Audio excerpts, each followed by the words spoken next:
He also grew up in a very wealthy family in Vienna's most privileged district, the first district on the Ringstrasse. This was a person who felt himself absolutely immune to history's, to political's turbulence. And within a very short period of time, within, in fact, less than 10 years from the point at which he was the most widely translated author in the world, Stefan Zweig's books were being burned, and he himself was on the run from not just Hitler, but the overall resurgence of intense militant nationalism that came about with the ascendancy of fascism. To give just a little background on his exile, because it's germane to the book that he wrote, the memoir that he wrote, that I want to focus on, what I have to say. In 1934, in the winter of 1934, there was a brief civil war in Austria. It's an event that not many people who don't study the period know much about. It took place over just a period of a few weeks, but it effectively gutted the very powerful and very effective Austrian Socialist Party.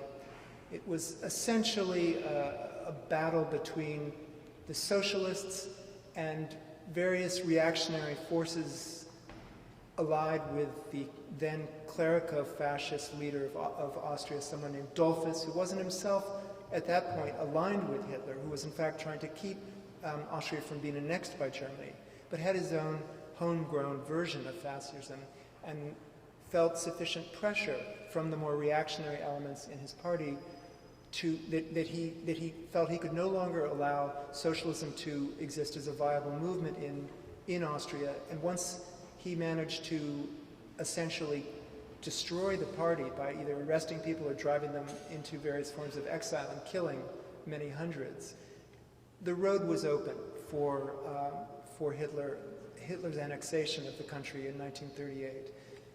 Stefan Zweig, when that civil war took place, was based in Salzburg, which is just over the border from Germany. He himself had been working for years at that point to promote humanism. He was one of the best-known pacifists in the world. He had a home on a hill, in fact, overlooking Salzburg, a very exposed position.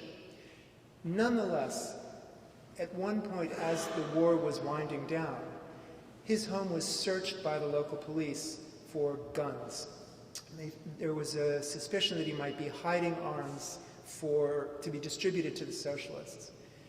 And he knew at that point that if one of the best-known pacifists in the world could be accused of harboring a secret weapons cache at the same time that he also was in an incredibly exposed position, that he himself was going to be endangered in no short order. And the very next day, he got on a train and headed to England, which was the first stop in an exile that careened all over the world eventually. He was first in London, then in Bath, England, then in New York, then in Ossining, New York, then in Rio de Janeiro, and then at last in Petrópolis, Brazil, just above Rio, about an hour above Rio in the hills, where he killed himself in February of 1942. But the summer before he killed himself, he was just up the Hudson from where those of us in New York City are today, not very far at all. He lived, in fact, about a mile uphill from Sing Sing prison. And I've often thought what it would have been like for him going back and forth on the train from New York City and having the sight of that massive fortress as a reminder of what was happening to his people and to all of Europe at that point in time. While he was in Ossining, in that summer of 1942, he wrote at a furious pace the first draft of his autobiography, The World of Yesterday. But it's not a typical memoir. It has almost no intimate personal details of his life. Instead, what he was trying to do was to create a kind of message in the bottle to the future, to give indications about what aspects of civilization needed to be watched because they could pivot into some kind of heinous form of totalitarianism, and also to give some index of what might be points of hope, what were aspects of the evolution of Europe that he'd lived through, which if they'd been cultivated might have prevented Hitler's rise.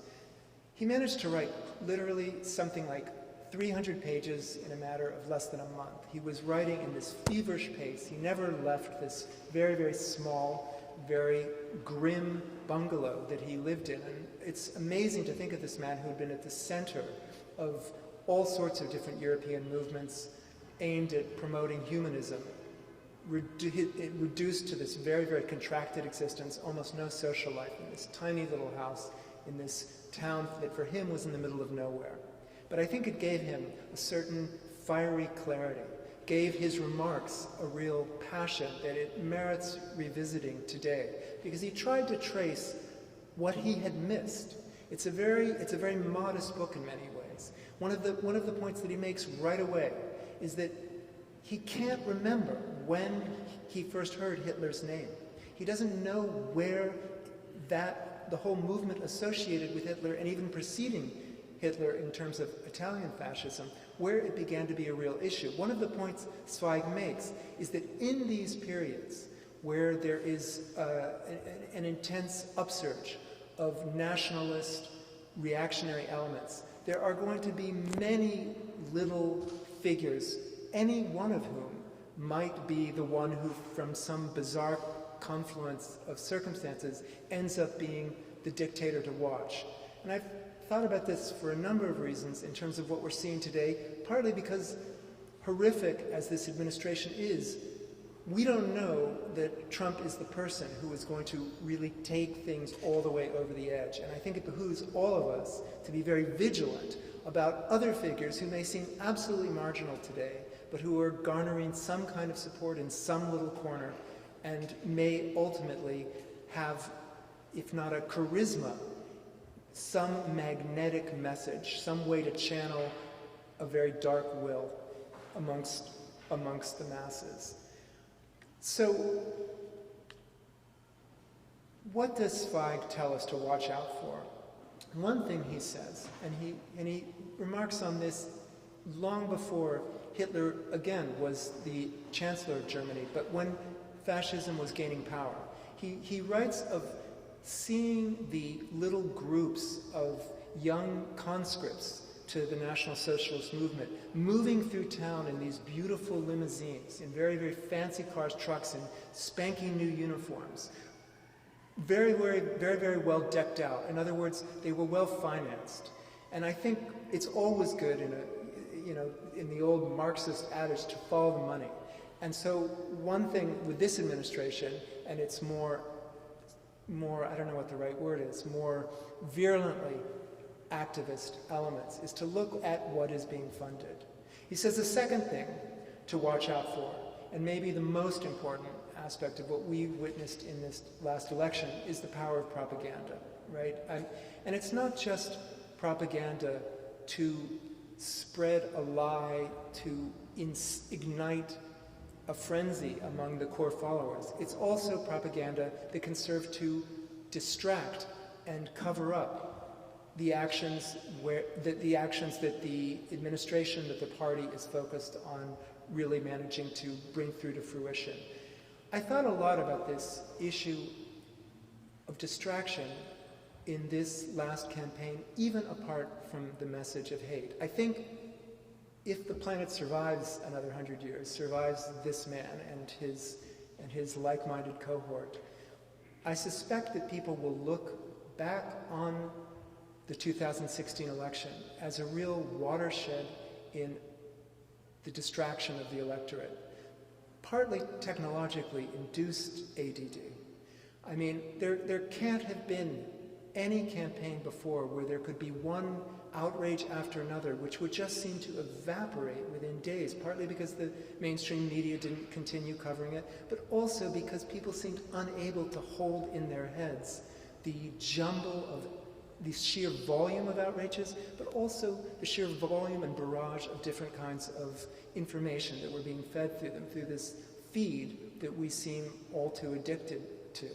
There was a remark that really rang through my head from Supreme Court Justice Louis Brandeis, who noted that when the Constitution was being framed in Independence Hall, The authors of that document had the road in front of Independence Hall covered with straw so that the sound of the coach wheels would be muffled and wouldn't disturb their debates, their discussions. And if we think about that level of attention and the absolute diffraction of our minds today, I think we all have to do everything we can to spend time off all devices and really trying to think as hard as we can, to just think about what's going on in the most concentrated way possible. Along with propaganda, the money, and the charismatic leader that in some sense we have to acknowledge Trump is, Zweig makes the point that the Nazi Party was able to introduce its measures as effectively as it did because it took the approach of giving one poison pill at a time. The party didn't try, in other words, to throw everything on at once and just disorient people. There was an effort to see how each new measure would take, and when the European body politic gave sufficient resistance to a measure, they'd back off and wait, and then give another pill. It was one pill at a time until, Zweig writes, people were so inured to the effects of the poison that they were willing essentially to embrace the apocalypse. Finally, on this issue of Trump's character and the idea, which I think resonates very profoundly with what we've seen of the buffoon, I can't tell you how many writers, activists, thinkers of the 1930s wrote about their experience of Hitler initially having been an experience of such a fool that they could not believe that this man should be taken seriously. The son of Thomas Mann, Klaus Mann, who was himself an important writer and progressive thinker, described an experience where he was sitting in a Bavarian tea house at one point, and he realized Hitler was at another table with a few of his henchmen. And he was there consuming these little cakes in this unbelievably boorish manner, stuffing his face. And Mann says that he looked at this man, at this petite bourgeoisie figure, this embodiment of just a kind of vile piggishness, and said, there's nothing to worry about. He can't possibly cause us a problem. Zweig writes about how when Hitler's writings began to be circulated, his sheer inarticulateness, his inability to make an effective argument, to say anything with force, made the intellectuals just dismiss him in exactly the same way. I worry that all of the ways that Trump has shown himself willing to play the fool, to be a clown, to display his intellectual mediocrity, has allowed sometimes for a kind of snarkiness to overtake a real analysis of what he's doing, of all of the little measures on top of the big threats that he makes. I think it's been, however intentionally or not, it doesn't matter, it's been an incredibly effective smokescreen. Everyone has so much to mock that the fact that he does exactly what he says he does, that he has to be taken both seriously and literally, gets lost. In Zweig's memoir, he goes through a whole slew of different stages that darkened the canvas in Europe. And he says, finally, that one thing was still missing. This is after Hitler's ascendancy. He said, even when Hitler became chancellor, people still, and he counts himself among the people, had no notion whatsoever of what was coming. Not a clue. For all that they were aware that Germany had put in power an incredibly dangerous, unpredictable person with incredibly vicious rhetoric, there was not a hint of what was to come. So what was the moment for Zweig that really tipped events into some irretrievable, disastrous abyss. That was the Reichstag fire, the burning of the German parliament building that happened less than 30 days after Hitler became chancellor.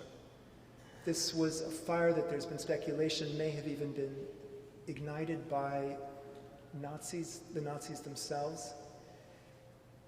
No lives were lost. It was the destruction of a symbolic edifice. But it became the excuse for Hitler to suspend all pretense of due legal process. Everything from that point on became an emergency measure. Of course, it seems to me that we already see signs of Trump looking for that act of terror, either false or actual, exaggerated or not, that gives him the excuse to suspend any kind of judicial responsibility. I worry profoundly about that.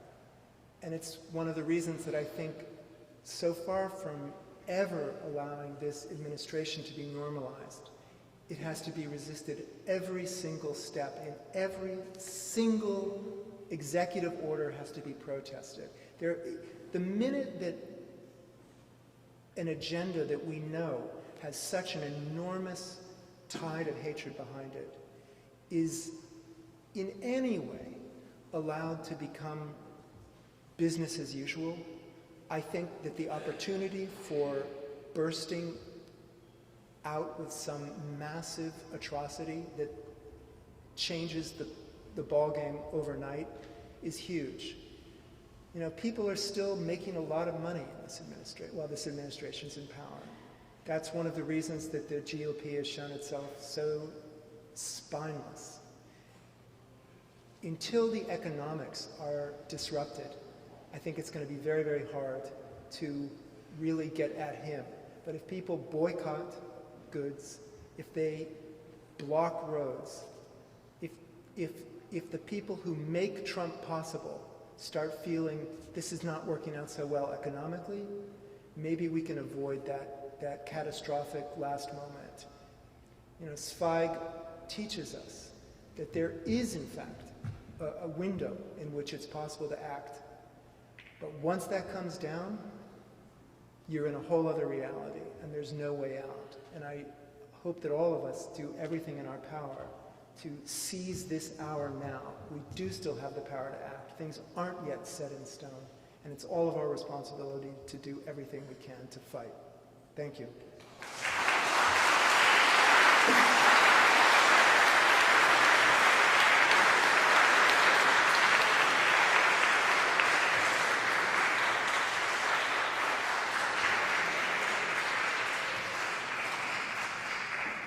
Well, I want to thank you, George, and I really appreciate your comments. I want to remind people, if you're in the audience and you got a note card, be taking notes, be writing down questions. If you're in the viewing live audience, text us at the number you see up here on the podium. I will also read it to you. It's 917-407-1286, and I will remind you, because I think it's both because he said it and I think it's a good question. He was saying, I hope somebody's going to ask about this buffoonery and the mockery and the making light of Trump rather than what's beneath all there is to mock and the danger of that. So that was one of the things. And anything else you're provoked by, please be sending in the questions.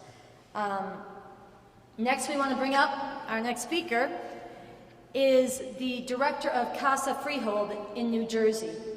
Now, Casa Freehold works with new immigrants arriving to the U.S. Casa Freehold is part of, and the person you're about to hear from, in the past was on the executive board of the National Day Laborers Organizing Network, which fights for civil, labor, and human rights of day laborers. And with the Trump administration's all-out assault on immigrants and threats to sanctuary cities, she is on the front lines. Now, before I bring her up, I just want to ask our live streamers, the mics are okay? Are we in good shape? Yeah? Okay, good. I just want to do that before we bring you up. So please join me in welcoming to the stage Rita Dentino of Casa Freehold.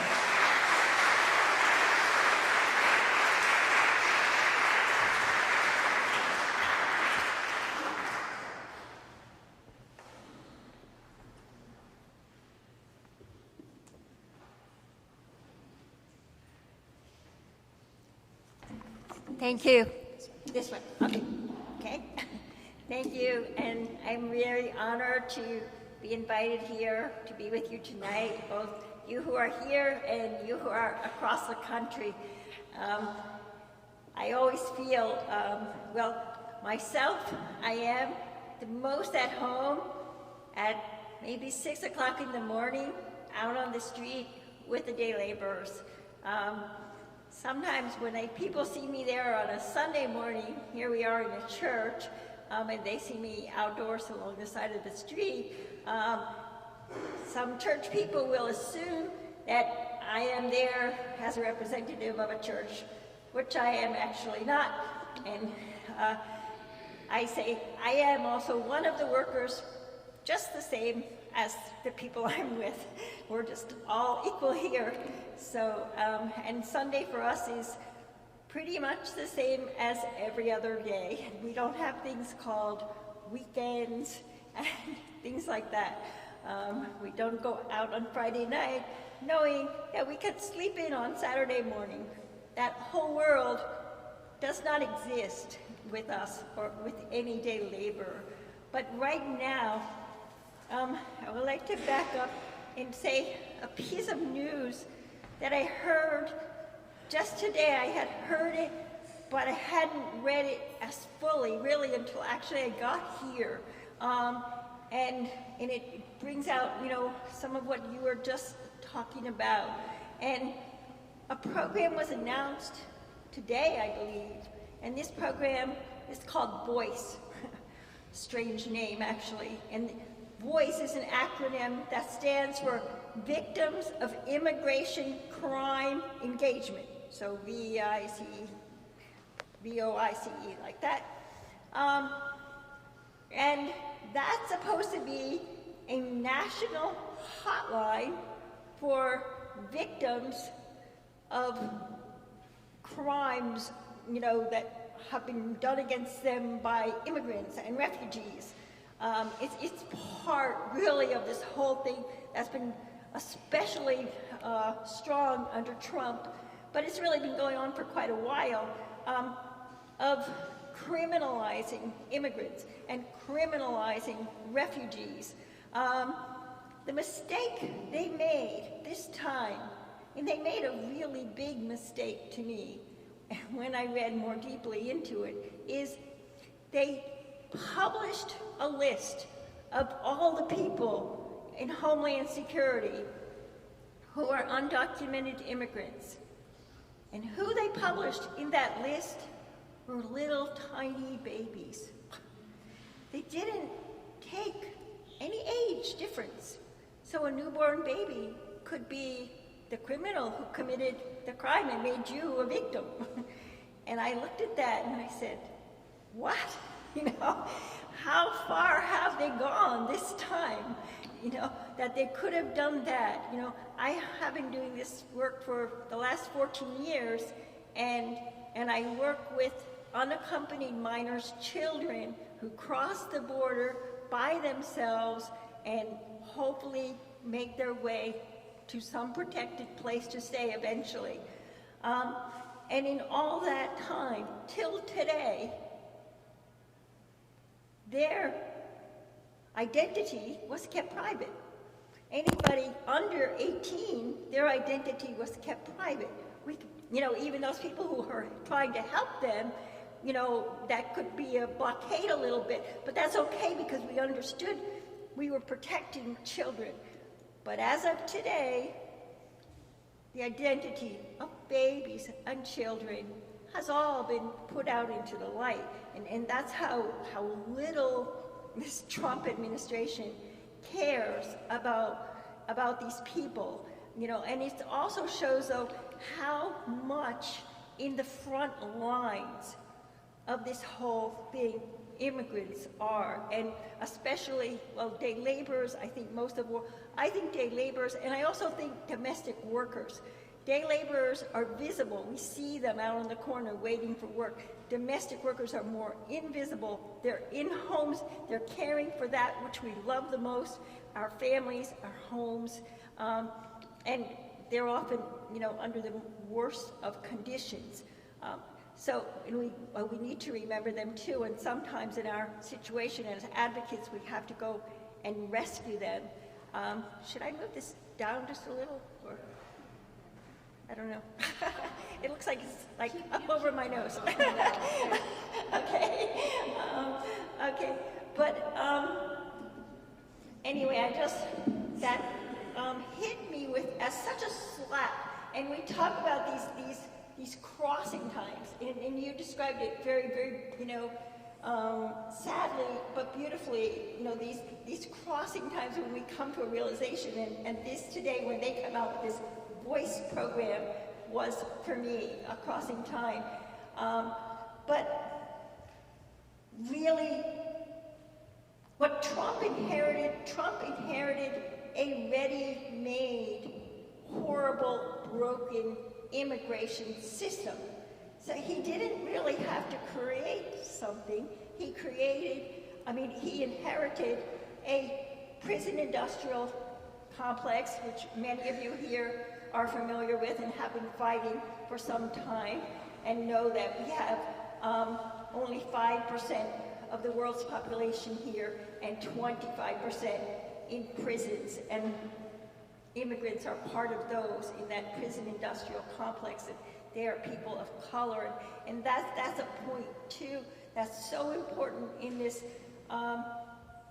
whole Trump regime thing is people of color, because I've also been reading more and more that with his order of hierarchies, and in here comes also this kind of comparison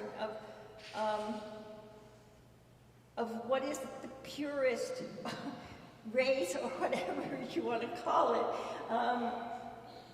that picking out those chosen people, and we've seen, the white male is the highest of the hierarchy. The woman is not so high, and there's many people talking now about the Handmaid's Tale, and certainly people of color. And when it comes to the immigrant hierarchy, many are saying that it's really going to be the immigrants are color who are going to take the hardest hit, and they always have, but now they will more than others. So those day laborers that I stand on the corner with so early in the morning in my very favorite place,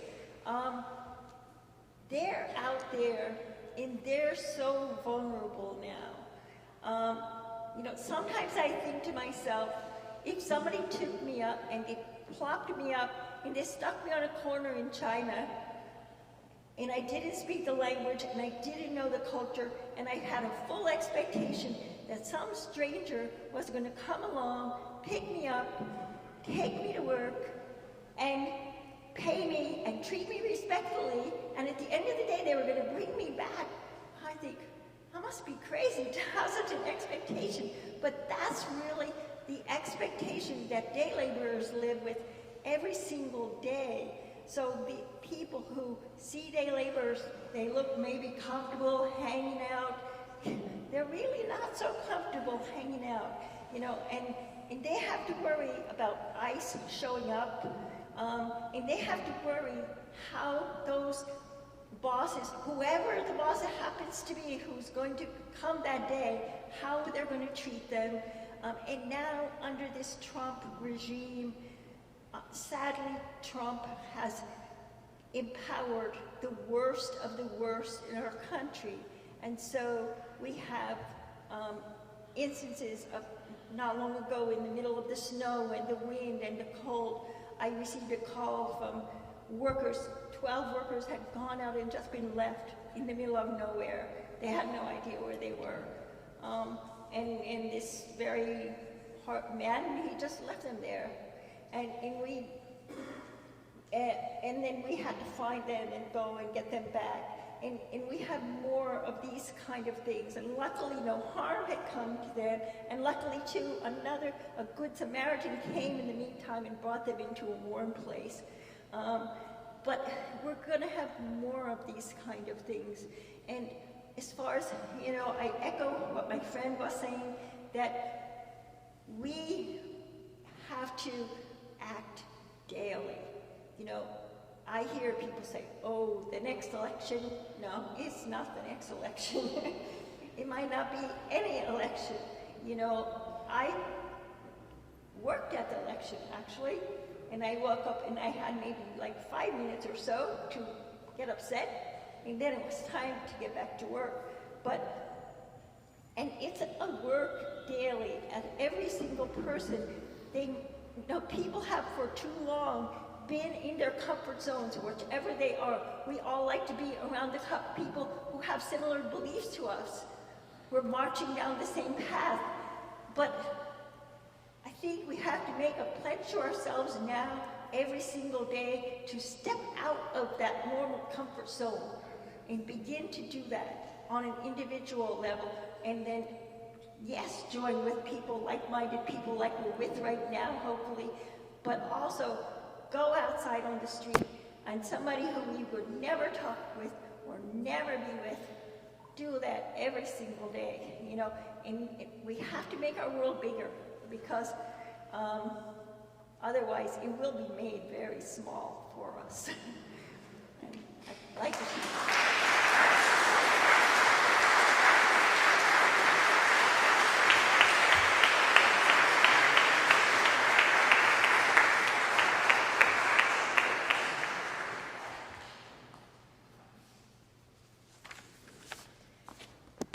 Okay, thank you, Rita.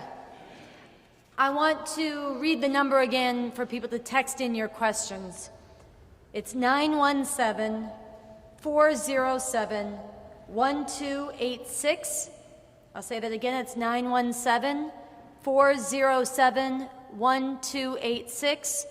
And if you have a question and a note card in the audience already, hold it up and the ushers will come grab it for you, and we'll make sure that we have them ready to go. I see somebody, so somebody should come and take that. I'm promising you'll come take it, so thank you very much. Okay, so we're going to keep moving. We have 2 more speakers we want to hear from. And next, we have the pleasure of hearing from the executive director and a founder of the Center for Biological Diversity, one of the leading environmental organizations in this country.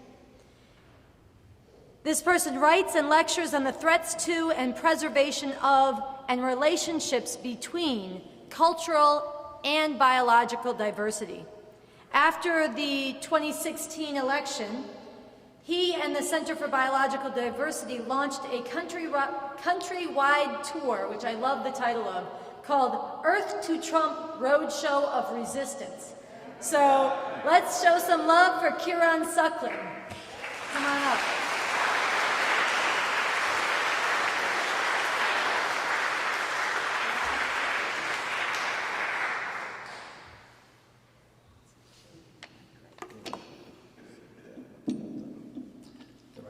Well, hello everybody, can you hear me? Great, well, I'm the Executive Director of an environmental group, and as I'm sure everyone knows here, Trump is a disaster for the environment. Just in the last few days, for example, he issued an executive order to initiate a process to strip protection from 1 billion acres of land and water that were put in place by past presidents going back to Clinton. He has revoked rules that formerly made it illegal to dump coal mining waste into streams. He has approved the most dangerous pesticide in use today, one that is known to give brain damage to children. And I could go on and on. But what I'm mostly going to talk about tonight, though, is not environmental issues per se, but going more toward the authoritarian tendency, toward the fascist tendency with which he puts these in place. Because obviously, he's not the first president to harm the environment. And my group certainly sued the Obama administration many times over policies that we didn't like, just as we sued the Bush administration. With that, I will note, we have sued Trump every single week of his presidency so far.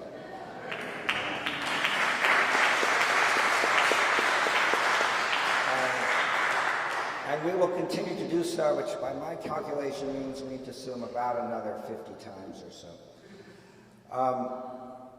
But I want to talk about that authoritarian tendency because while we were forced to sue the Obama administration on many times on environmental issues, when the court order came down saying, Obama, this is wrong, you can't do that, the Obama administration would accept that order as the law of the land.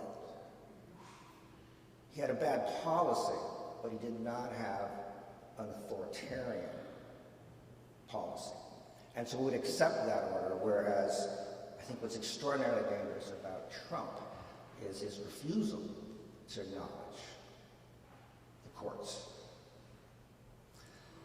So, stepping back a bit to the question here, fascism, can it happen here? Is it happening here? Yeah, I think it is happening here.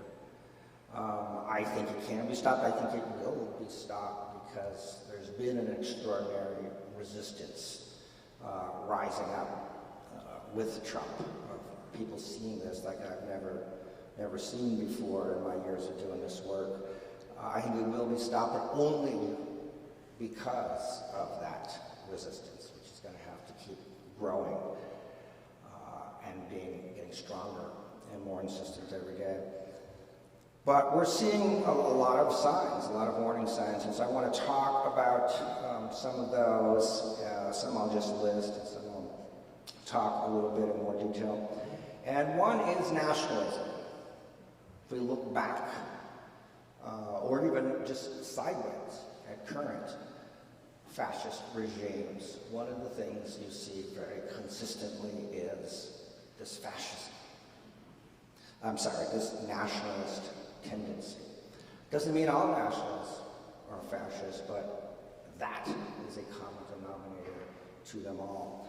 With that nationalism, you see a racism and a marginalization of others consistently across the board. Because in part, I think fascists need enemies to fight at all times. And that brings up another more psychological characteristic, which is this intense sense of victimization. And you see this with Trump throughout his whole history before he even got into politics, this constant sense that he, one of the most richest men in the country, now the president of the most powerful country on earth, is the victim. And you see that constantly with him. That's one of the reasons I like to call him Trumple thin-skinned. And that is also a characterization you see it with many of the fascist authoritarian leaders. And not just personally, because they're speaking to their base, telling them that they are also the victims. They're the victims of the outsider.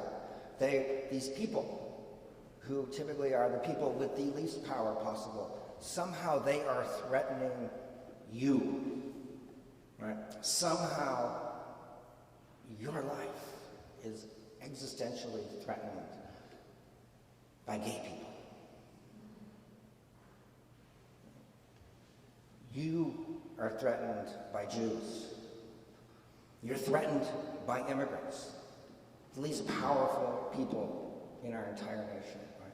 So this constant sense of victimhood and fear and violence. And with that, I think another thing you see is this constant sense of self-aggrandizement with Trump and again with other authoritarian leaders, this need to constantly promote themselves of how great they are. It goes just perfectly with this sense of victimhood.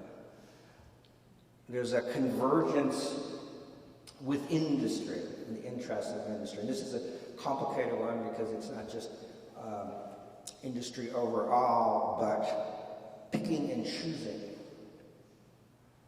industries and getting them on board with threats. And you see this with Trump. And industries now have learned early on, if you get on board with his agenda, he's going to promote you. If you don't, he's going to attack you and your stocks are going to decline. And so there's a real convergence of interest between authoritarian and industry that develops. There is an endorsement of violence. Endorsement of violence in all aspects of life. And so Trump himself, right, as a sexual predator, and someone through his public actions, right, has promoted that as acceptable at that level. In his election events, running for president, encouraging people to violently attack people in the audience opposing him, inviting people to come and be violent at the inauguration, to launching Tomahawk missiles. This notion that violence is acceptable, normal in all facets of existence is a very deep authoritarian fascist tendency. And then the blatant lying that you see is also something we see across. And this is a very complex psychological thing, which I'm not even going to try to unravel entirely. But I'll say one thing about it. It's an exercise in power, right? To get up and say things that are just absolutely untrue in public, and then to keep insisting on them. One of the things that is an exercise in power. It's saying, I don't care what anyone else thinks. I don't care what the critics say.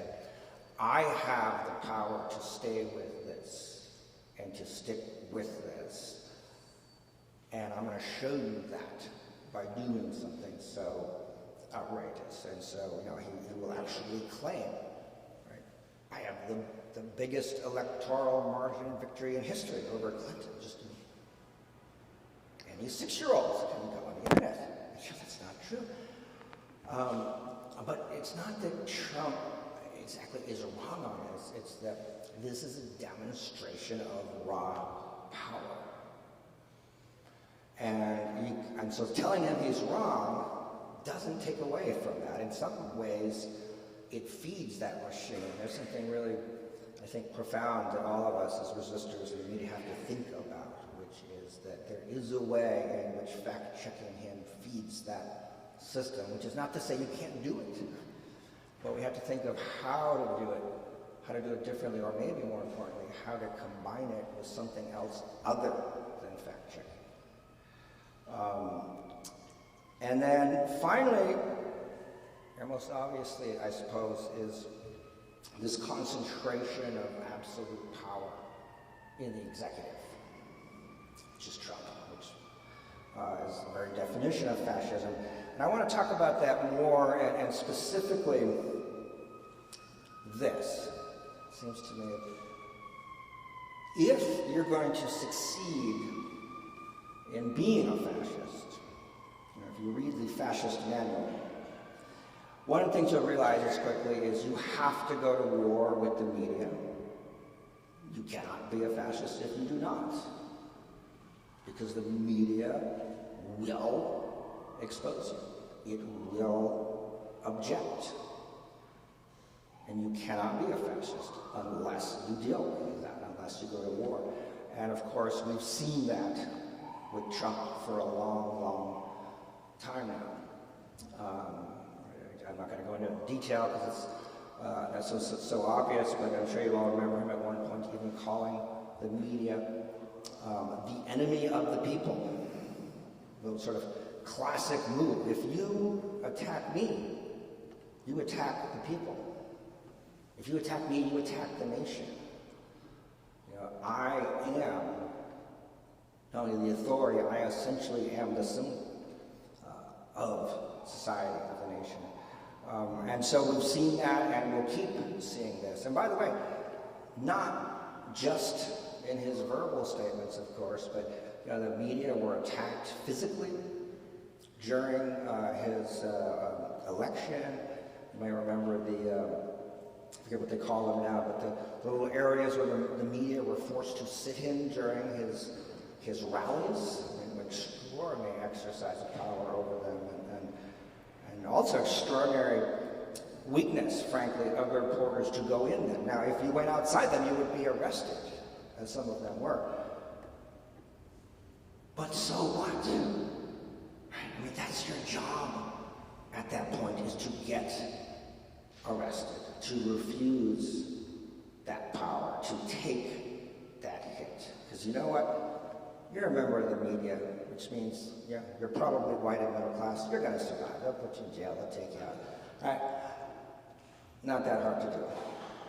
And it's your job to put yourself on the line at that moment. And we saw the media fail consistently at that moment.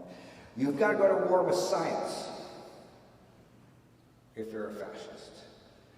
Because if you have absolute authority, you get to say what's true. And that doesn't work very well if you've got a bunch of scientists running around collecting data and telling you other things are true. And this is false. And we've seen with Trump just an extraordinary war on science.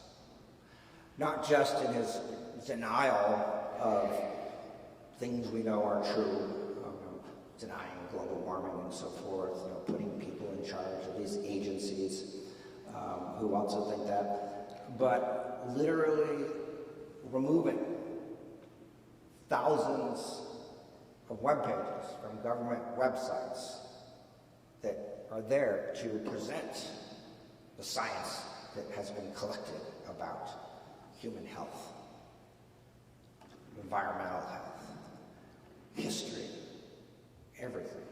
I mean, he is just scrubbing the availability of all this scientific information that our agencies have been collecting for decades, because he doesn't want it out there. He, in one of his orders, told the federal agencies they no longer have to present data, for example, on animal welfare. Right now, there's sort of various laws, zoos, other people have to present these reports every year. Just take those away, take all that data away. And that's why we had, just recently, this march on science, which was a March for Science, rather, across the country, which, in my 30 years of doing environmental activism, I've never seen scientists go and rally in the streets as scientists. It was truly, on the one hand, chilling that they needed to do that it's come to that. But on the other hand, really remarkable that they did do it. And not just here, all over the world. Scientists were marching in London against Trump. An extraordinary display of resistance. And this is probably the most important one, you have to go to war with the court system. No fascist country in the history of the earth has had a functioning court system. They're utterly incompatible. Because a fascist, by definition, is the law, and so cannot be held accountable to another law. And that's what the court system is all about. I want to go into a little more detail on this and read some things. First, maybe I'll just say a little bit of background. I started the Center for Electrical Diversity when I was going to graduate school at SUNY Stony Brook.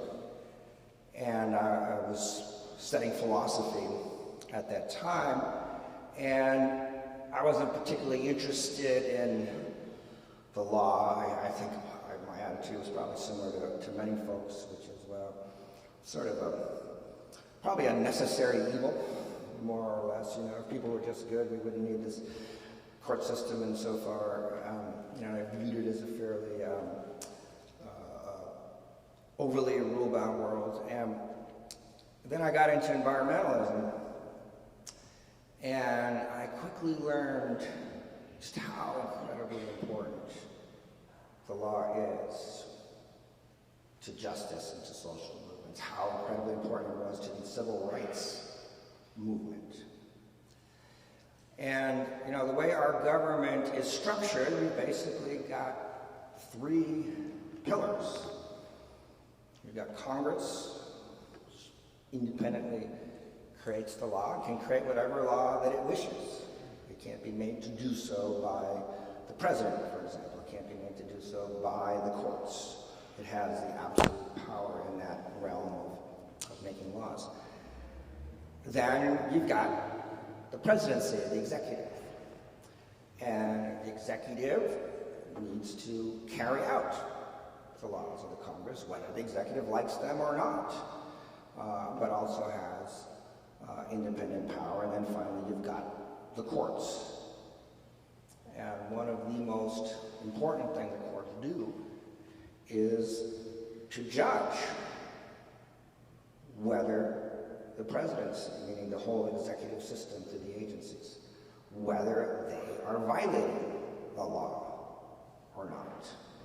And they can also judge Congress to say, did a law that you created, is that in contradiction with the Constitution? Because that is the one limit to congressional laws. Congress cannot violate the Constitution, and the courts are the one realm that can decide that. And it's an incredibly important system, and in fact there are groups of lawyers internationally all over the world who their whole work is to go into nations which are sort of developing democracies and try to help them build a functioning legal system, because they will never succeed in becoming a fully functional democracy unless they've got a working system. You can't have justice, finally, without a functioning legal system. And so I've grown to see how just incredibly important it is, and I think we're seeing that today more than ever with Trump's response to the law. So he was sued twice over executive orders on immigration, and twice those orders were struck down as illegal.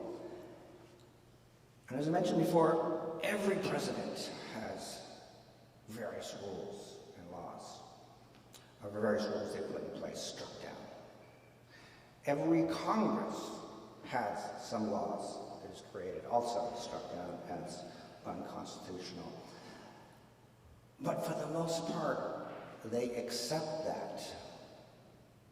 Whether they wanted it or not, whether they agreed with it or not, they accept it as something they must comply with, because the judiciary under our system is a distinct and independent entity.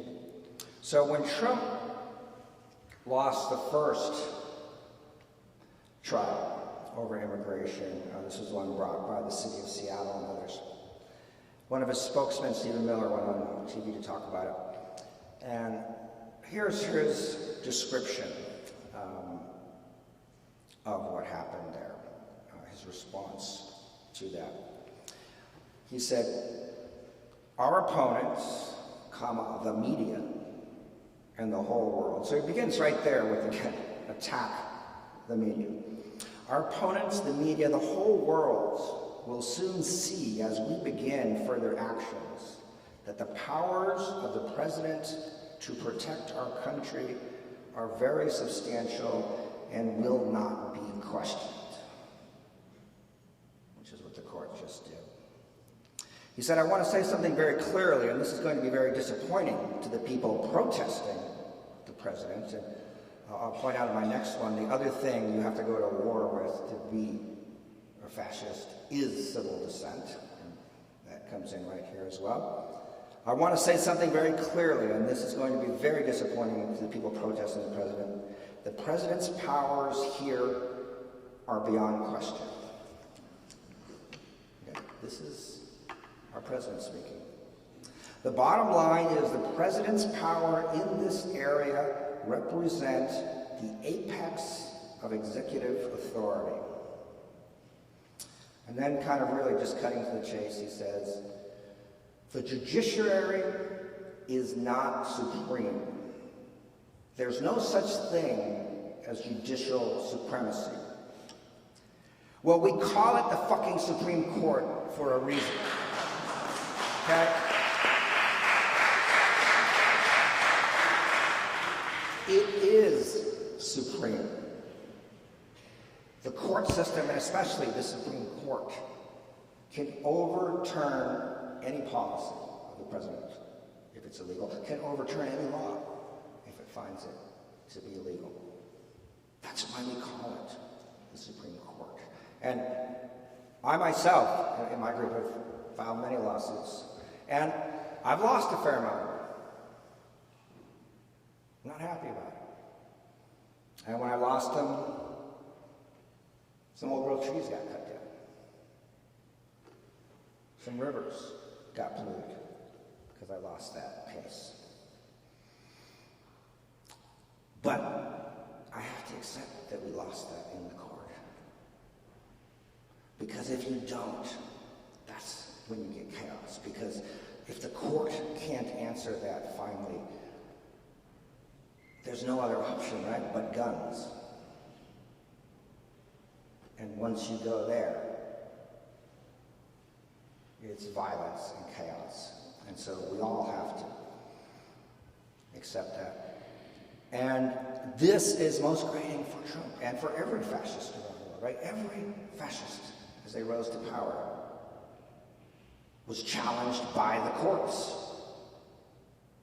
And the court said, you're wrong, you can't do that, you don't have that power.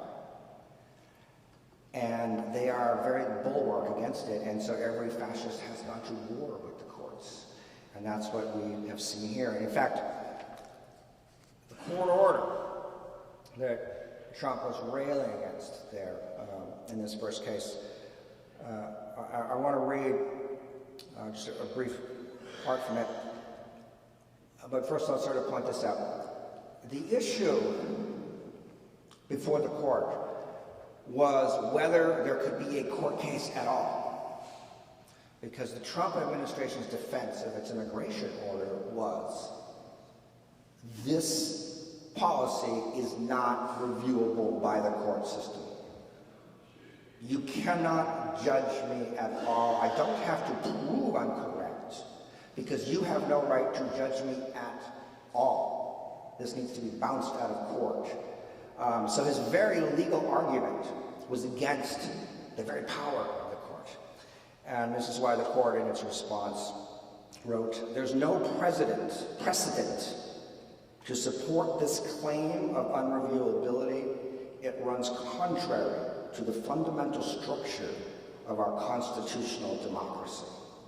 And that right there is what set Trump off to attack the court system and declare that he has supreme powers. And so we're seeing this war with the courts. It should be a sign to us that will go on. I'm going to cut it short here because I'm sure we're going to have time to talk in the question and answer session, but just listing the last point I wanted to make, you've got to go to war with civil protest. You've got to declare violence against it. Ultimately, you have to make it illegal, and we're seeing this happen at the state level.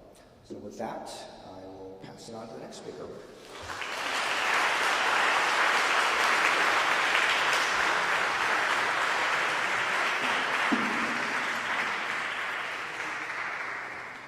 Okay, so I'm really glad you returned to the Steve Miller quote. I think that was one of many things, but a very important thing that didn't get covered as everybody's talking about all the buffoonery. So hopefully we'll get back to that in the discussion. I want to read once again for everybody watching the number to text your question. You can also do it if you'd rather text it in the audience. It's 917-407-1286. That's 917-407-1286. And anybody who's collected questions already, if you could bring them up to me in the front so I'm ready with them when we get to the question and answer.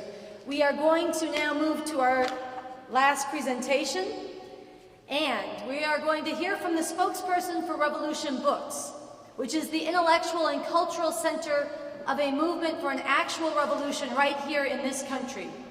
At the heart of Revolution Books is the new communism that has been developed and forged by Bob Avakian, the chairman of the Revolutionary Communist Party, and this bookstore features a wide range of books on philosophy, science, novels, poetry, the arts, history, and more from all around the world. And our next speaker, in addition to being the spokesperson for Revolution Books, is also a co-initiator of this movement, together with others, of Refuse Fascism. Join me in welcoming Andy Z.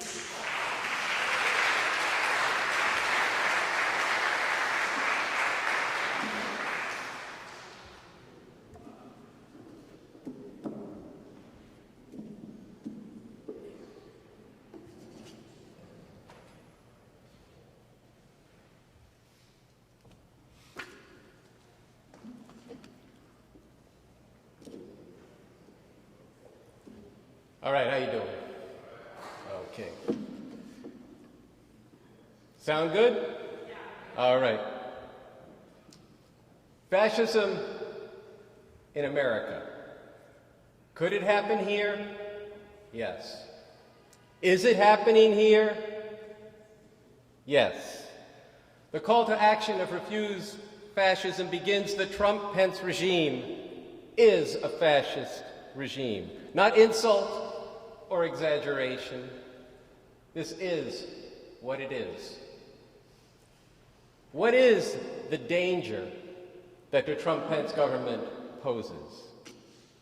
Nothing less than the fate of the planet and humanity as we know it. This regime has already taken measures which, if allowed to continue much longer, will have devastating effects on the environment. Deadly impact that could take decades to undo if, and that is a big if, repair would even be possible. And should the regime be able to carry out their full plan, the result would be catastrophic. This is not the worst of it, even as it is ethically suspect to quantify just which of the many horrific measures that this regime is taking is actually worse. Nevertheless, the call to action from Refuse Fascism says, quote, because Trump has his finger on the nuclear trigger, the Trump-Pence regime is more dangerous to the world than Hitler. We must be clear. The Trump-Pence regime has already brought the world closer to nuclear war than any time in the last 80 years, according to those who set what is called the doomsday clock. They say it is now 2.5 minutes to midnight. The first 100 days of this fascist regime in the Trump-Pence administration have tripled the number of civilian casualties in the Middle East. Trump launched missiles at Syria while dining at his Florida country club. And the next week, he dropped the biggest non-nuclear bomb made, for no other purpose than intimidating the entire world. Now, he is engaged in the most dangerous and thoroughly unjust nuclear blackmail with North Korea. Trump boasted that he would bomb the shit out of them. And he said, if we have nuclear weapons, why can't we just use them? And then there's Vice President Pence, standing on the North Korean border, declaring, we're going to abandon the failed policy of strategic patience. These deadly actions are, on the one hand, a continuation of aggressive and murderous policies carried out by Obama and previous administrations, but they are now supercharged with the strongman imperative of a fascist regime which has riled up its social base to support and to demand that the gloves, such as they were, come off in order to bludgeon the entire world to their vision of making America first. This must be stopped. And to do so will require the most determined struggle. All of you here tonight and those of you watching on Livestream, now is the time to stand together, organizing thousands and ultimately millions to, as Refuse Fascism says in its call, to move heaven and earth to drive out this regime. And that this must be a moment in history when millions stand together with conviction and courage, overcoming fear and uncertainty, to resist and say no, not just for ourselves, but in the name of humanity. So as Sansara said, I'm Andy Z. I'm one of the initiators of Refuse Fascism and the spokesperson for Revolution Books. I'm also an advocate for the new communism developed by the revolutionary leader Bob Avakian. But before I dig in, I want to thank the other speakers for coming out tonight, for sharing your work and your insights. And I want to thank all of you for coming out and being a part of this program. Let tonight spark 10,000 conversations. And let tonight have those conversations be the basis upon which you go out and talk to many other people to act according to what you learned tonight. If you got a diagnosis of cancer, I hope you would do everything possible to drive it from your body. Radiation, chemo, changing your whole life so as to live. Does fascism, a societal cancer, require less? We face an emergency, and we face it now. Again, from Refuse Fascism's call, quote, fascism has direction and momentum. Dissent is piece by piece criminalized. The truth is bludgeoned. Group after group is demonized and targeted along a trajectory that leads to real horrors. Hasn't this already begun?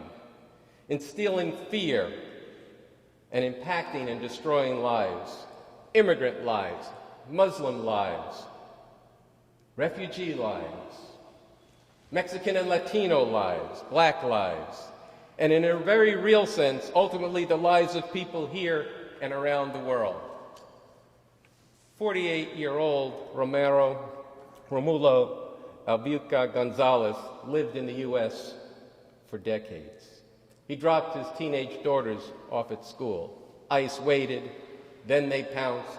Romulo is ripped away from his families. There are hundreds more stories.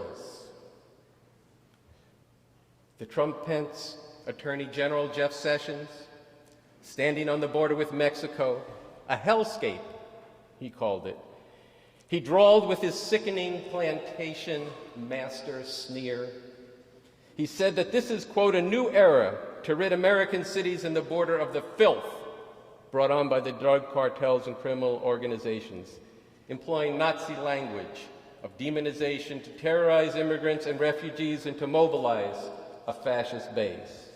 And be clear, the word filth has real meaning to fascists. And this, after Jeff Sessions moved to rip up the consent decrees with racist, brutal police forces around the country calling for the police to be, he was calling then for the police to be unhampered in terrorizing blacks and Latinos in the inner cities. And John Kelly, General John Kelly, head of Homeland Security, is rapidly moving to completely militarize the border, expanding and unleashing ICE squads around the country, declaring that any and everyone in the U.S. illegally is subject to deportation. This is terror, and this we must stop. Look, deportation is not new. President Obama set a record deporting 3 million human beings. And let's get one thing straight. No human being is illegal, okay?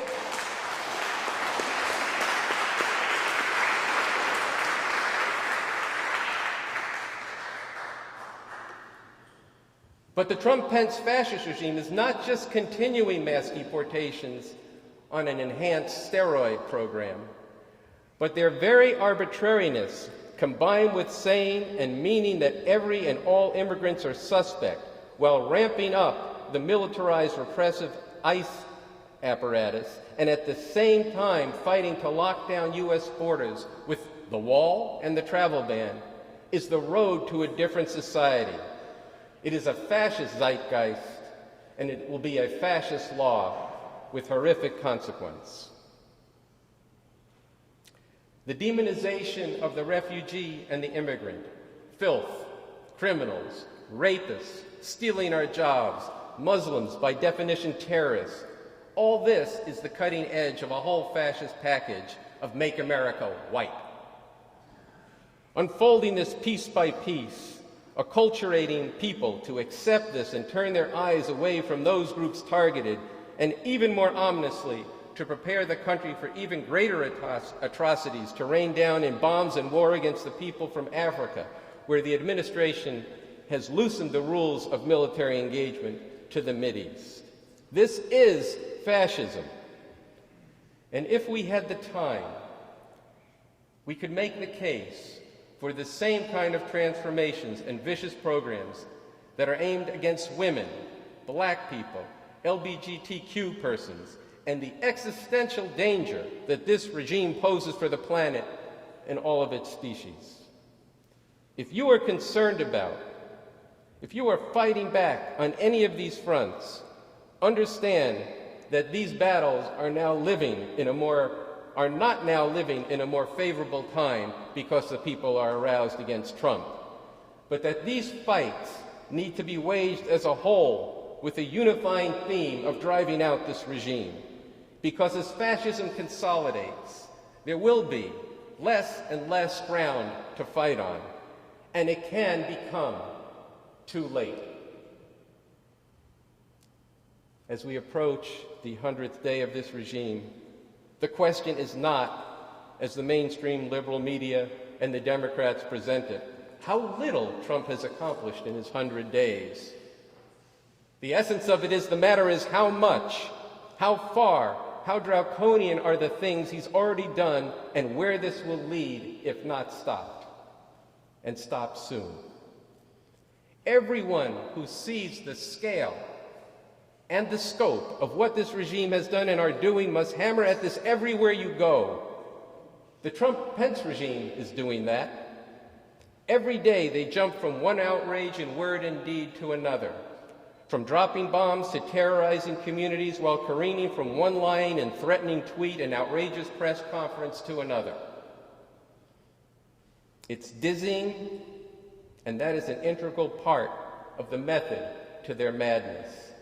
Through the sheer, unrelenting, outrageous horrors, people are becoming inured, and the madness gets normalized. From the Refuse Fascism call to action. The Trump-Pence regime from day one has been, quote, subverting the separation of powers, the separation of church and state.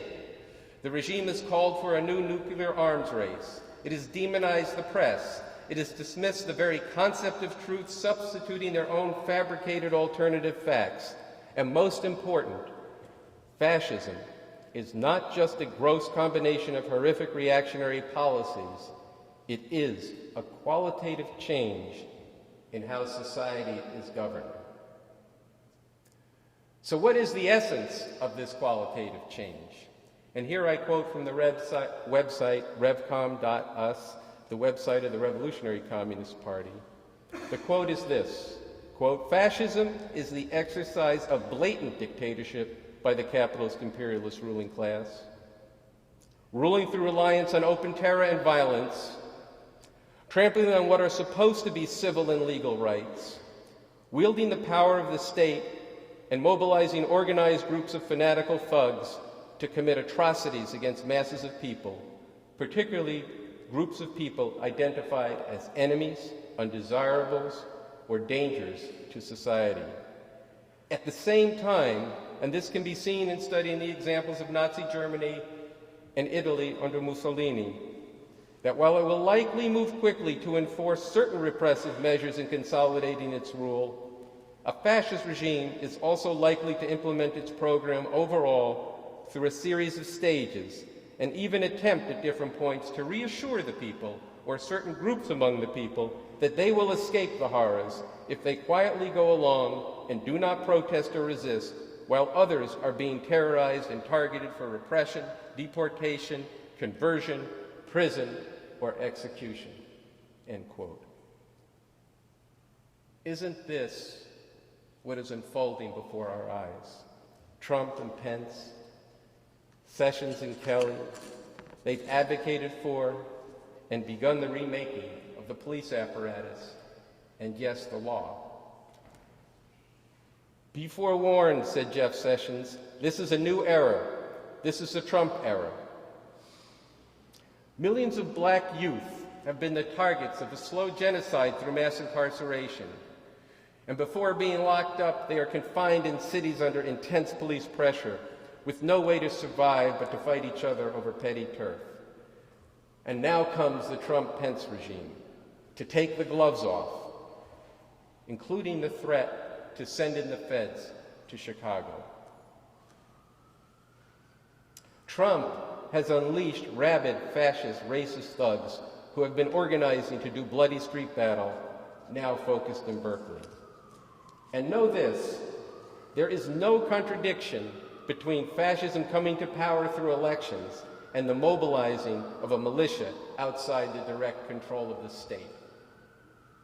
Again, the essence of fascism as a form of rule of a capitalist society is blatant dictatorship. That when it is fully imposed will mean the virtual elimination of basic democratic rights, including the right to dissent, and such change is most definitely now afoot. To be clear, democratic rights have always been severely limited and curtailed for whole sections of the people, starting with the foundation of this country, in the genocide of the native peoples and in slavery, and the continuing legacy of brutality since, and increasingly so in recent years with 2.3 million incarcerated and 3 million people deported by Obama. And there has always been vicious repression and suppression against anyone who mounts a serious challenge to the system and who has a grounding among the masses. But fascism, what the Trump-Pence regime are preparing to bring down on society, is on a whole other level. So how did we get here? Trump's election surprised many, maybe even him. But the reality is that the fascist movements that he has cohered within and who are backing him and have been unleashed by his regime have been developing for decades. The Republican Party itself has basically been fascist for decades, hollowed out and a virulent vehicle for the assertion of white supremacy, patriarchy, and a program of punishment, with the dominant and driving faction within the Republican Party being a highly political and organized form of Christian fundamentalism, more accurately described as Christian fascism. These Christian fascists have been organizing within and are a major political force in the military. Mike Pence, DeVos, Rick Perry, Ben Carson, these are all creatures of this movement. You might think that Donald Trump, a lifelong vile sexual predator, and this Christian fundamentalist movement are complete opposites. But what they share is a thoroughly misogynist view of women, an outlook and horrific practices that objectify, degrade, control, brutalize, and even cost women not only the ability to live full lives as people, but potentially even their very lives.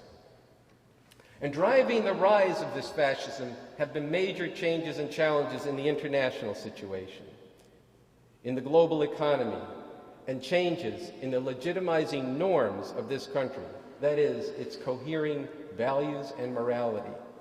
And there is fierce struggle over this at the top levels of society, between different sections of the ruling class, and then all the way down through every social group and every class in society.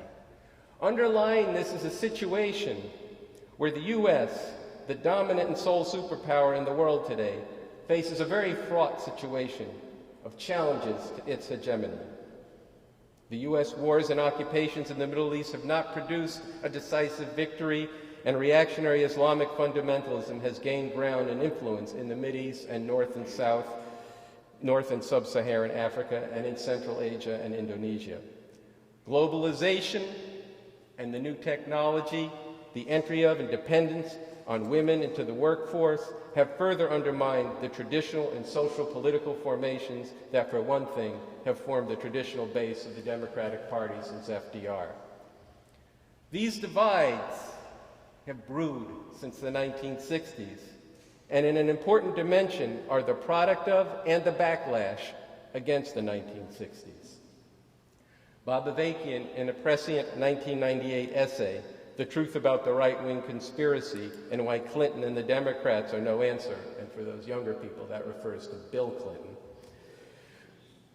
This essay goes into the roots and the development of the divide between the Christian fascists and the Democrats, taking apart how the changed international alignments, the underlying stresses and strains and transformations in the global economy, as well as within U.S. society, fueled on the one hand this Christian fascist movement's drive to forcibly reassert traditional American values, first of all, of white supremacy, in an economy where there is no future for the millions of black youth, which has resulted in massive levels of mass incarceration. And second, the forcible imposition of patriarchy, which has been a driving force of the Christian fascist movement. All of this has been fueled by these underlying dynamics. And as women have come into the workforce and their traditional subservient roles of morality have, in the eyes of these Christian fascists, been undermined by birth control and the right to abortion and the lifting of women's sights through the struggle of the women's movement, all of this is seen as something of grave threat to what they see as the coherence of America. And yet, on the other side, the Democrats came to represent a multicultural, inclusive vision of America. But, and this is really important, they have no vision or program that is not severely constrained by the very limits of the needs of the system to compete in a changed and fraught world, one where there is no longer a basis for the massive social programs and where the preservation of their system requires that the roots of patriarchy and of white supremacy be left mainly intact. Much of what remains for the masses of people who are cast aside is prison, punishment, or drugs. The Democrats have always seen these Christian fascists as a necessary part of the mix, and they are extremely reluctant to call their base out to confront these Christian fascists. Nor will they call their base, this multicultural base, out into the streets, as they were in the 1960s, for fear of where that almost led. And as I said, the Democrats have no real answers to any of the terrible problems that face society because of the constraints of the capitalist imperialist system today in this country. This is why only the massive struggle of the people can be relied upon to stop fascism and to drive out this regime. So it is against this background and to resolve these contradictions that Trump was able to cohere an already existing and developing fascist movement. This whole brew of contention, which took a leap under Obama, then became an occasion through which this base saw themselves right up against it. And some of the core fascists who got behind Trump and who are now around Trump, including Rudolph Giuliani, saw in Donald Trump their, quote, last chance to cohere a new fascist order. So look, there's a lot more to say, and we need to get into our discussion. And in conclusion, I want to underscore two key implications of the reality we face in with this fascist regime. And these 2 points are what unites Refuse Fascism. And let me say also that in Refuse Fascism, we have or should have diverse views as to analyses and ultimate strategies and visions of what kind of future we want. I've put forward my view tonight. There are other views. But what we are united around is the single unifying mission of driving out this regime. Because it is an emergency, and it's an emergency for humanity, because it's fascism. And second, our call to action says, don't normalize, don't accommodate, don't conciliate, and don't collaborate. No, Bernie Sanders, we must not work with this regime. If you do, you normalize the road to horror. No, indivisible, this is not a pendulum swing, and channeling resistance into 2018 is, and I quote from our call, folly, betraying a lack of understanding of just how fast and furious and profoundly this regime will change the rules, cement its rule, and destroy lives and crush spirits. To those who say, calling this fascism premature, to those who say calling this fascism is premature, I say no and yes. No, history has shown that fascism must be stopped before it becomes too late. And I'll say yes, but only in this sense. Now is the time to prevent this fascist regime from fully consolidating by driving it out. This is a fascist regime. This is a serious diagnosis. It is an emergency. And I don't come to you as someone who has thought for a minute that this system before Trump was anything but an unending horror for the majority of humanity. And I work for the day when it can be ended. But I am here today to say that if it is indeed true that the doomsday clock is 2.5 minutes before midnight, if it is indeed true that group after group is already and will be demonized, assaulted, and cast aside, if it is indeed true that the very ability of people to speak out and to stand up and to fight back and to struggle for a better world could be severely diminished should this regime move to full-out fascism, then we need to get organized and act with determination like never before. Each of us must put a lot on the line. There is no business as usual. There is no protest as usual. The Trump-Pence fascist regime must be driven from power, and no one but the people are going to create the conditions where that becomes possible.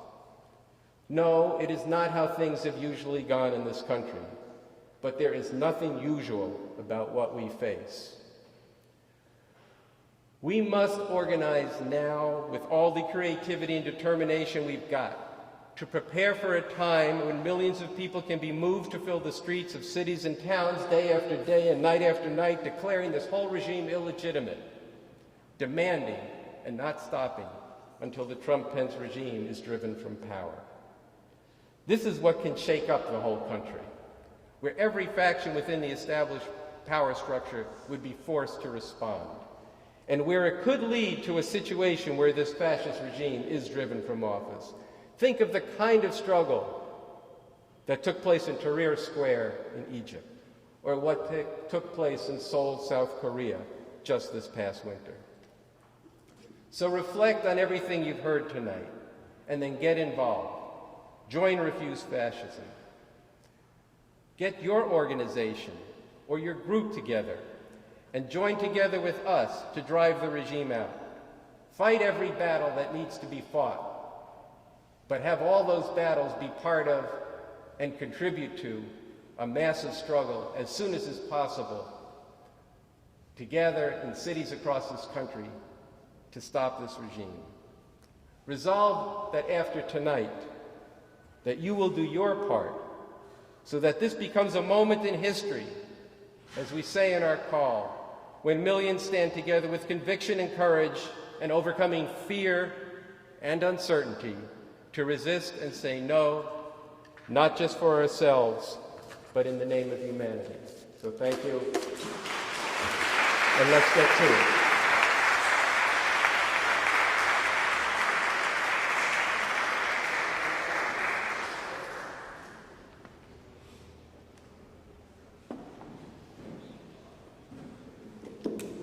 Okay, so we're going to get a quick word from Eva, who's been traveling the country with Refuse Fascism organizing tour. Then we're going to bring our speakers back up and we're going to take questions, and we are going to hear from them in exchange. Welcome, Eva.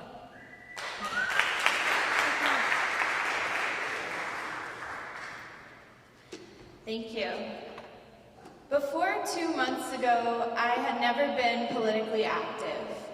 During the election, I was in college, about to graduate, and I was hoping to start a career in museum education, which I would later find out is nearly impossible without the National Endowment for the Arts, which Trump plans to cut entirely. Throughout the fall, I was disgusted, shocked, and alarmed by Trump's illegitimate rise to power. But I felt like there was nothing I could do. I traveled to DC for Inauguration Day protests and the Women's March, and it was my first protest ever. I met Refuse Fascism, and I was very moved that there was an organization out there fighting for the rights of all people who were under attack by the Trump-Pence regime. And as I read the call to action, I began to realize that we are confronting fascism here, and that the dangers are too severe to overlook. I suddenly knew that if I didn't do something to stop this, I would always regret it. So when I heard about the Refuse Fascism national tour to drive out the Trump-Pence regime, I made a very spontaneous decision to quit my job and join the tour.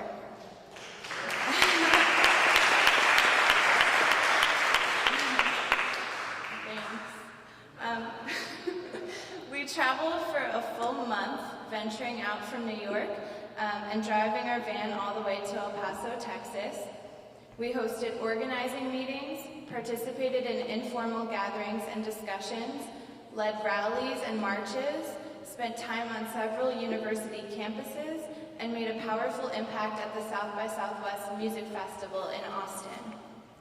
I had never really been to the South before, so I was expecting an overwhelming amount of Trump supporters in all of these so-called red states, but this was not the case at all. Everywhere we went, we encountered a broad sentiment against Trump and Pence. At the same time, there is a process of normalization and accommodation happening, and this is something we really have to work to challenge. But the millions we need are out there, even in the red states, who hate this regime and don't want to live in a Trump world. We are calling on you to join us.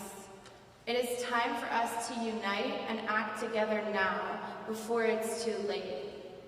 We need to be the leaders of the thousands, to go on and lead the millions in mass resistance, to stop this fascist regime, to drive it from power. So, who is Refuse Fascism? Our single unifying mission is to drive out the Trump-Pence regime. We're an organization for anyone who hates what this administration is doing. Whether you're a Democrat, a Republican, an independent, a socialist, an anarchist, a communist, or totally unsure, if you're against the hatred embodied in this fascist regime, you need to join us. We manifest the power of no everywhere. No in the name of humanity. We refuse to accept a fascist America. We mobilize to meet every outrage committed by this regime with greater and greater resistance. And this is something that Andy just drew from our call to action, but I'm going to say it again because it's really important. We are getting organized, working with all our creativity and determination toward the time when millions of people can be moved to fill the streets of cities and towns day after day and night after night, declaring this whole regime illegitimate, demanding and not stopping until the Trump-Pence regime is driven from power. So if you're concerned about what Trump and Pence are doing, if you see the dangers we're facing, and if you believe that we all have a responsibility to stop their vicious attacks before it's too late, become part of Refuse Fascism. I want to share 2 concrete ways you can make a major difference right now. One is donating to refusefascism.org. This is a great way to become part of this movement from wherever you are. This message needs to get out everywhere. All throughout the national tour, everywhere we traveled, people were very deeply inspired by our message. They would see our banner that says, "Drive out the Trump-Pence regime," and they'd say, "Wow, that would be awesome. I wish that was possible." And it's up to us to show them that it is. People need to know about this organization that's against the whole regime and that is working every single day toward preventing a fascist America. Our banners, posters, stickers, pins, t-shirts, hats, and flyers make a big visual impact on the world around us. Our national office and our amazing local chapters around the country are busy every day organizing leaders around the country.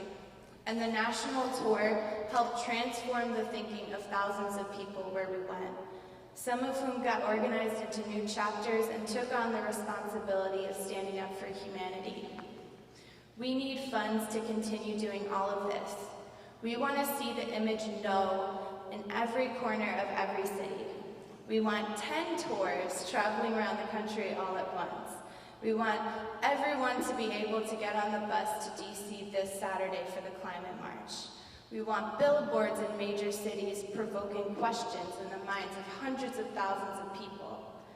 So you are needed. Donate as much as you can to make a real difference. We won't be able to mobilize millions without your support, so we're asking you to think big. We're gonna pass the hat, and if you don't have cash, we accept credit card and PayPal. You can go on your phone and you can do it right now at refusefascism.org, or stop by our table before you leave. And if you're watching online, you can donate at refusefascism.org. And secondly, join us this Saturday at the People's Climate March in Washington, D.C. We will be there marching with tens, if not hundreds of thousands of people. We're going to be protesting at the very halls of power. We're going to surround the White House. And protesting does matter. We are standing up against this regime's abominable attacks on our environment, and as an organization, we're building for the time when millions come together in the streets in mass resistance to actually drive this regime out of office. So if you're in the live audience, stop by the Refuse Fascism table in the back there and get your bus ticket for Saturday. If you're watching online, meet us in DC and let's march together in our contingent saying no. You can find the details and the location to meet up with us on our website, refusefascism.org.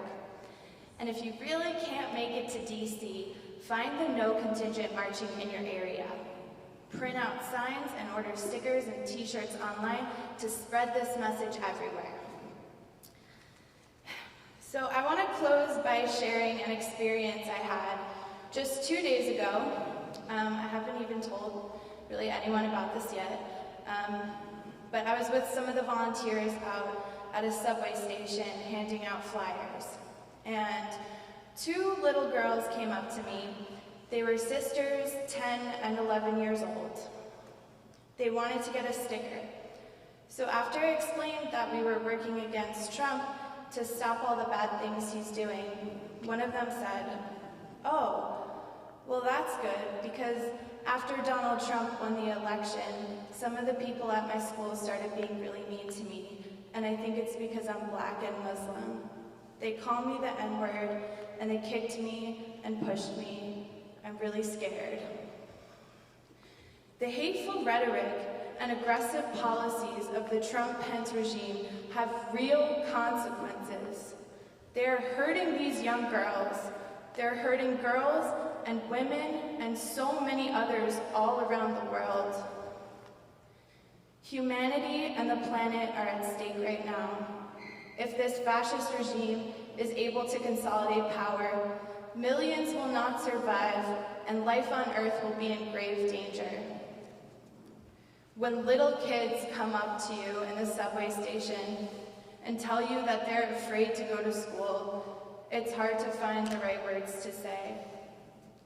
All I could tell them was that I promise to do everything I can to stop what Trump and his followers are doing, because this shouldn't be happening to you. None of this should be happening to anyone.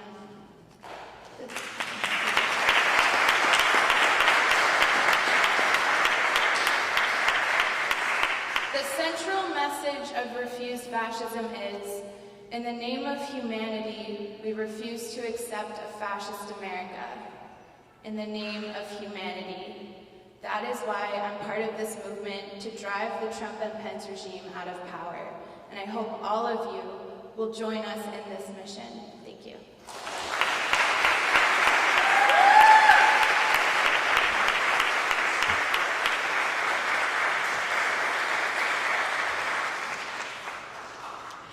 I want to thank you for that, Eva. I want to invite our speakers to come back up here and take the chairs. Do we need to move them? Come help us. Hey, we got a hand to help move the chairs. Tell us where you want them. But y'all can come up at the same time. We'll get it going. Here we go. And I'll read the number one more time for you. If you want to text in a question, it's 917-407-1286. That's 917-407-1286. And do we have a microphone for our speakers, or is this one? No, we should have a couple. This one. Thank you so much. Can I take this out? Testing.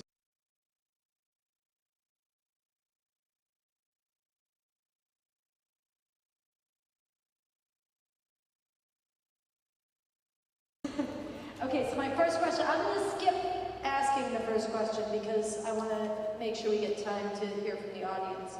And I'm going to read a question from them. So, the first question we got is, if we could actually get Trump impeached, would Pence be any better? So let me just add one thing. You guys all covered a lot of ground. If you want to respond or key off of a comment that you heard from each other, there's space for that. But also then let's speak to this question. If Trump were actually impeached, would Pence be any better? It's unfortunate that this is a choice you have to make. I think the situation would be better. From one perspective is this. If Trump is impeached, I think that Pence is going to be a lame duck president. It would be very difficult for Pence to marshal any support for all the evil that he represents. I think he would not be an effective president at that point, even though he is just horrific and in some ways is more dangerous than Trump in the sense that he knows how to work the levers of the system in a way that Trump does not, certainly. But nonetheless, I don't think he would have any power after suffering the impeachment of Trump.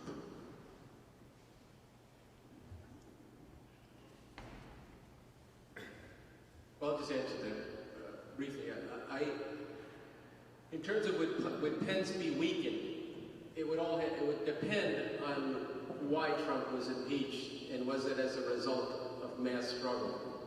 If it was as a result of mass struggle that continued to drive out the whole regime, maybe that would be a step. But I do think we have to be clear, and part of the problem that we face is that the whole regime is fascist.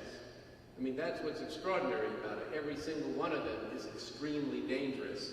And Pence himself is, comes out of a whole history. I'm not going to take the time to go through it all, but this is somebody who is really at the apex of the Christian fascist movement. He doesn't have quite the abrasive personality of the senator from Texas, but he's in fact completely in that mold and part of that whole apparatus. And then he's also been promoted in Indiana, where he's from, by Eric Prince, who was the head of Blackwater, and is very tied in with a whole network of fascist elements in the U.S. military. And you could sort of see him standing there at the DMZ, the demilitarized zone between South and North Korea, with his binoculars, where he was basically almost like blood dripping from his fangs, threatening war. And I read the quote before about the failed policy of strategic patience is over. So this is a very dangerous man. We do have to build a mass movement to drive them all out.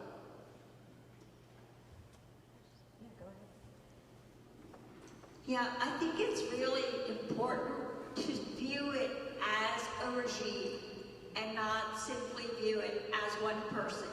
We have to see Trump, Pence, and every single appointment that has been made to fulfill the opposite of the mission that it's supposed to be doing. Whether it's justice, it's for injustice. Whether it's for education, is to take down public education, every single department. So we have to look at it as a whole. I don't think we can look at it as one person. You can hold that. Okay, so, did you want to add anything? That was really well said. I would say that kind of through the looking glass element of all of these characters is really important to watch what you brought up about voice, which is actually taking away the voice of the immigrants. You have to really flip whatever's said, and that's where you're going to start to get at maybe where the truth lies, and an absolute reversal, which is a remarkable thing to say, the administration in this country. Okay, a number of speakers got at the question of the remaking, and you guys were just referencing it in a certain way, the remaking of the courts. The remaking of the courts and the disregarding of the courts. And so the question that came in via text is, what if the Supreme Court is damaged and controlled by a fascist president? Do we really accept decisions, those decisions that support the dictates of a fascist regime?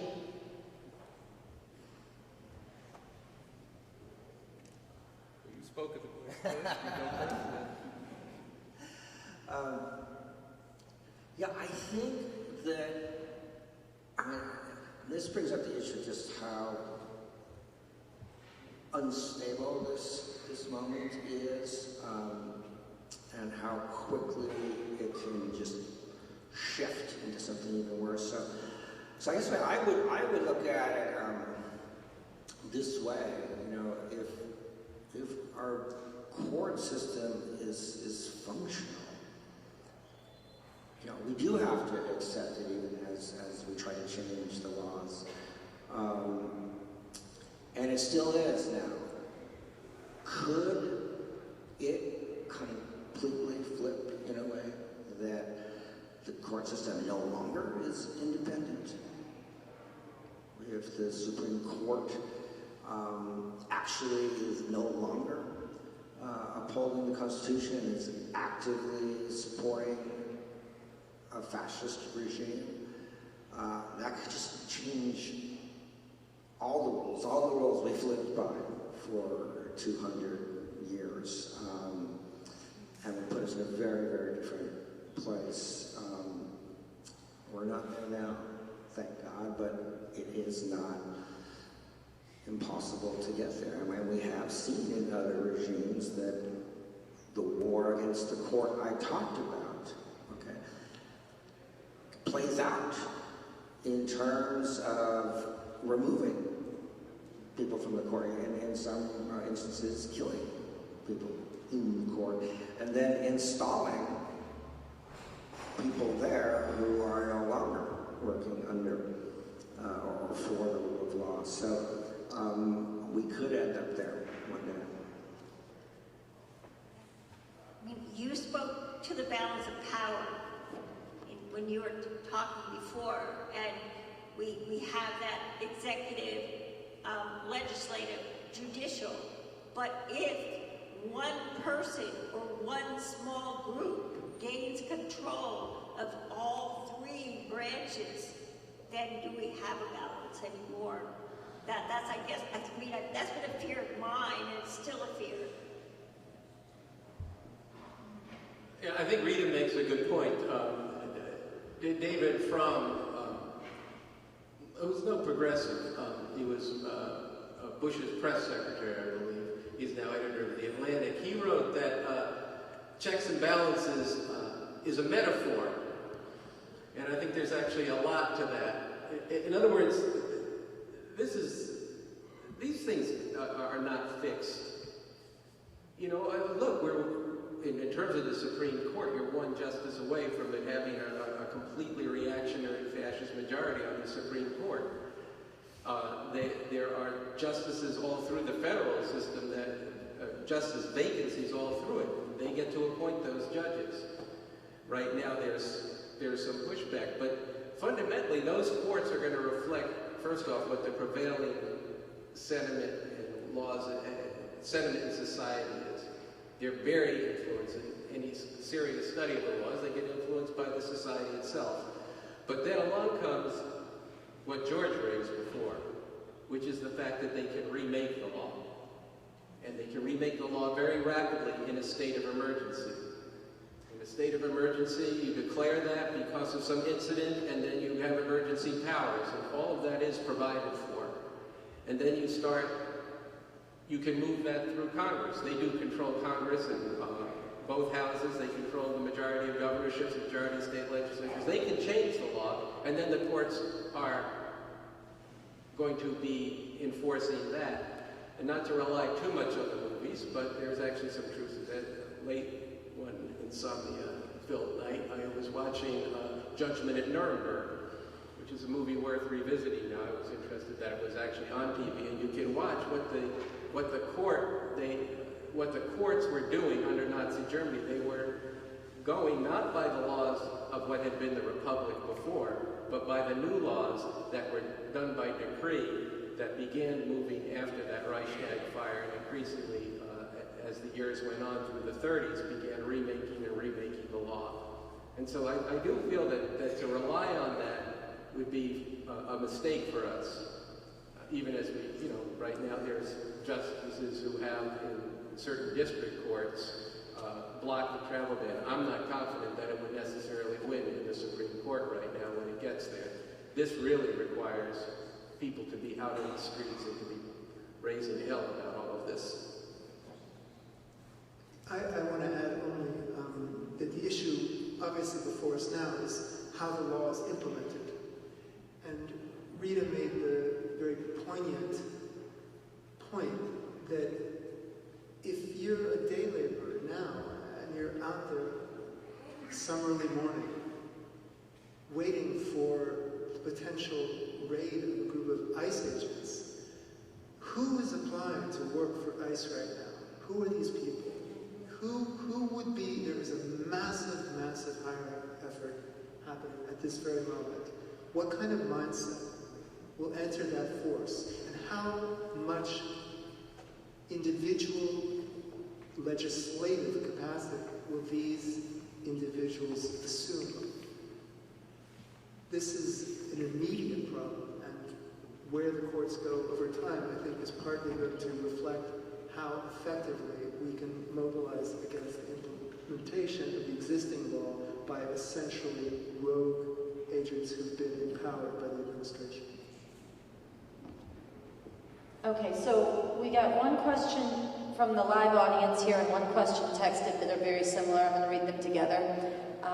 One is, why are so many, and many is underlined like 17 times, why are so many people apparently refusing to face that this is a fascist regime? And how do we change that before it is too late? And the second one that came through text is, what will it take, underlined, to convince normal Americans that active resistance is the best way to stop this regime? I'll just make a very brief response, which just reiterates something that I said in my remarks. But I remember being told by someone 7 days after Trump was elected that he had a friend who was involved in the hedge fund world, and their hedge fund had made over $150 million on the tailwind of that election. So why are so many people not looking at the dangers? Because a lot of people are willing to overlook the damage to these very vulnerable populations that's happening today and rake in the money. And there are a lot of people, I am sure, in this town who, whatever they voted in the election, people on Wall Street, people in the real estate industry, who woke up the next morning and thought, well, what exactly were we voting against here? This man is going to cut these regulations. He is an entirely pro-business candidate. Maybe we just ride along for a while and get what we can. And I think, unfortunately, that is really an unbelievably powerful force against recognizing the egregious violations of human rights, etc., that he's responsible for. Sometimes I feel that, especially because I move between worlds, I move between that world on the street with the day labor, and then sometimes I might be with those people that you're talking about, that there's these parallel universes that we're in right now. We always have been, but it's more drastic now than ever. And it's very easy for some people to just continue myopically in that parallel universe and not look, at that day labor, or dismiss him as lazy or something, or accept, the bad criminalization stereotypes that are thrown out in the media, and just continue and do those things that we're supposed to do every day. And like you say, just overlook, and think it's not going to knock at my door, but guess what? It will. Well, why don't people want to accept it as the word fascism? I think one problem is that we're so depoliticized in this country. We know so little about history. People don't even know what fascism is. When I go out and I refer to Trump as that, one of the retorts I'll get from the other side is, oh, well, that just means you don't like it. Fascism is just what you call someone you don't like. There's this sense of some sort of general negativity. So people, and it's a similar, I think, struggle you see in this country when you try to talk about class issues, where most Americans don't have the faintest idea of what classes are and how they work, and they think you're talking a foreign language. Because, again, we're depoliticized in this country, and we don't understand the history of these things. So that's part of it. I think the other is a fear of what comes next, right? Because when you say Trump is the fascist, that creates an incredible moral, ethical call on you to do something about it, right? If I say, I don't like Obama, he's a neoliberal, that doesn't doesn't necessarily create a kind of moral calling on me that happens when I say Trump is a fascist. You can't say that and then walk away and get coffee. It requires a response. And I know for my group, Center for Diversity, we're an environmental group. We mostly work on endangered species, and when we decided after the election and before the inauguration that this is happening, this is a fascist, we had to step back and say, what does that mean for us? What do we have to do? And so we did something we've never done before. We put on a 16-city Earth to Trump resistance roadshow and traveled the country from the West Coast to the inauguration, bringing people there to protest. And in our roadshow, I mean, we didn't call it the environmental resistance roadshow, right? It was the Earth to Trump show. We had Muslim speakers, we had immigrant speakers, we had people talking about Latino rights, workers' rights, gay rights, we had Planned Parenthood, because one of the things that happens if you say fascism is here is you immediately are forced to think, oh, I can't just work in the box I was working in before. Because fascism is way bigger than that. I gotta work with everybody, right? Because a fascist leader doesn't just pick out this or that to fight. They declare war on everybody. And so I gotta work with everybody. So it requires, and I'll say this, some of my colleagues in the environmental group are afraid of exactly that, and don't want to use that term, don't want to feel that call, don't want to get out of their comfort zone and do all this, and they're kind of hoping it will go away. Kind of hoping it will go away. So I think that's a big impetus to people.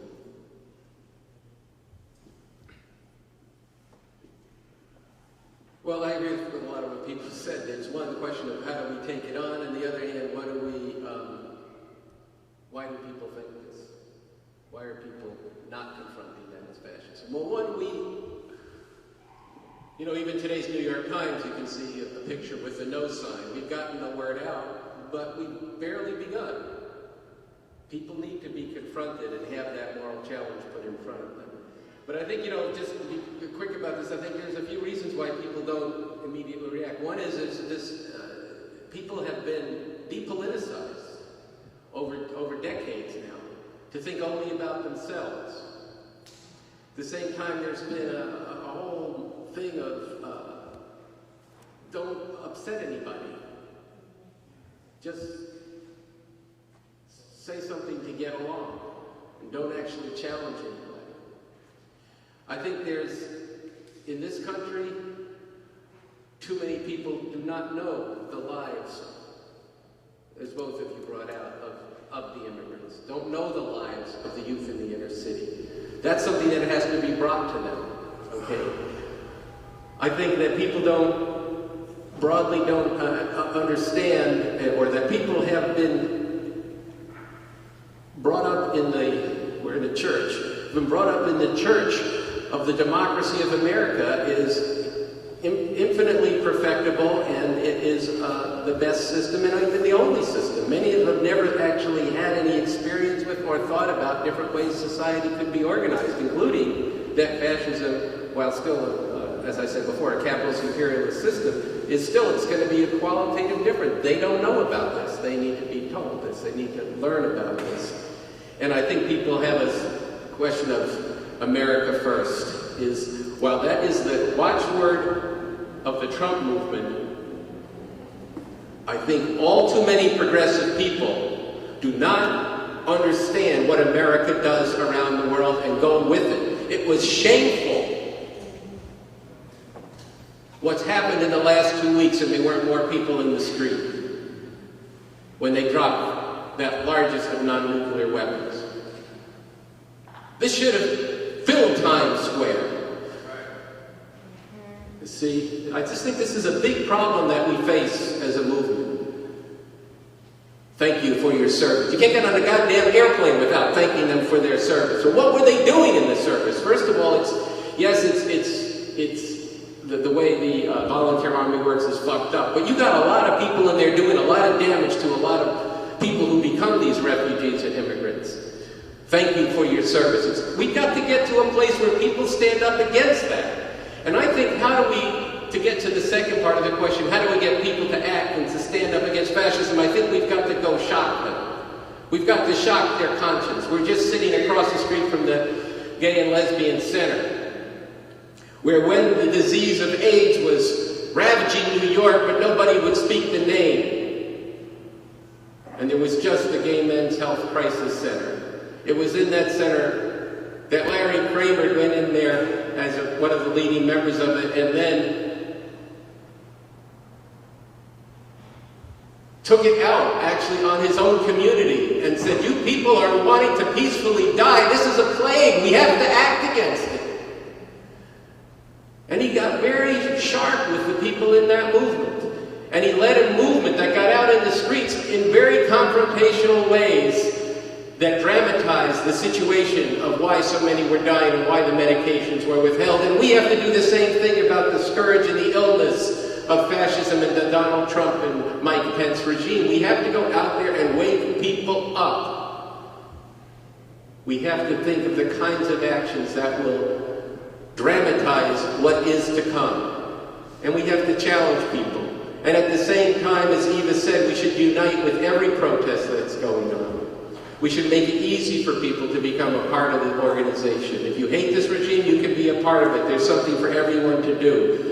But when you're talking about millions of people getting active, we're going to have to shake things up. I don't think we should wait until there's some kind of precipitous action, as George was talking about the Reichstag fire, to wake people up. Because it could be, and most likely will be, not a good outcome from that if we haven't built the basis for people to understand what this country is about and is doing now under the leadership of this regime. So that's what I think about this, and I think it's very good that you guys hit the road like that, but we need to see that multiply 1,000 times to the point where that becomes what's going on in the country, and that's what they have to respond to. Thank you for that. And I just want to read something very, very quick that was, again, from Zweig's autobiography about his experience of watching the first refugees from Nazi Germany in 1933 coming over the mountains to Salzburg. He said, starved, shabby, agitated, they were the leaders in the panicked flight from inhumanity, which was to spread over the whole earth. But even then, I did not suspect, when I looked at those fugitives, that I ought to perceive in those pale faces, as in a mirror, my own life, and that we all would become victims of the lust for power of this one man.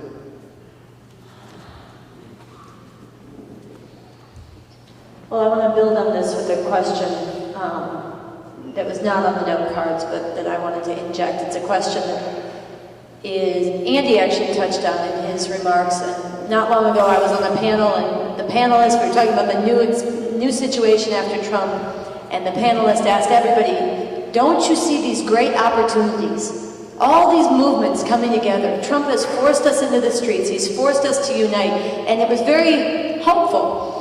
And I had that position of standing out as the one person on the panel saying, no, I find this profoundly dangerous, profoundly, and I understand there's a pull to have a nice story to tell ourselves. And it's heartening. You hate what you see in the news every day, and you see people in the streets. Of course, you're going to be appreciative and heartened by that.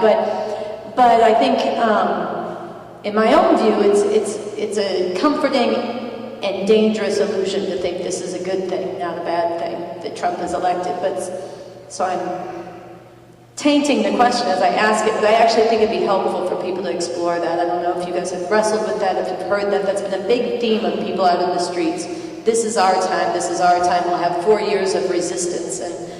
And I guess I'd like to hear you guys' thoughts on that. It's not our time if the planet is destroyed before he's out of office.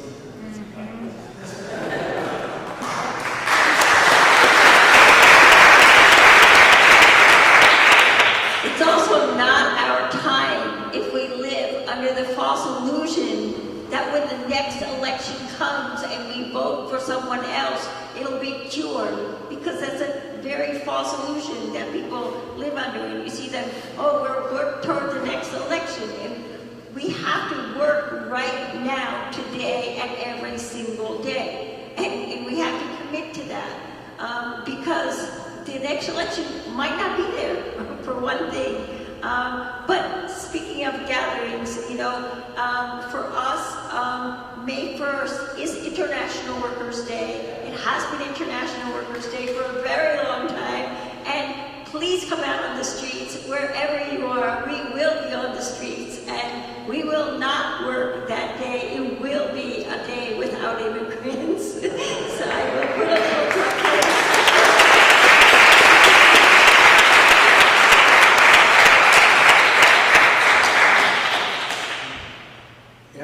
I think trying to find an upside here, it's like trying to find an upside for cancer, right? Wow, cancer, that was awesome. It kind of gave us an opportunity to do all this research, you know? Our hospitals are way better before we have cancer, right? I'll say this, I have heard this number of people, and I'm struck by the fact that everyone who said that to me is not someone whose life is immediately endangered by Trump. Okay?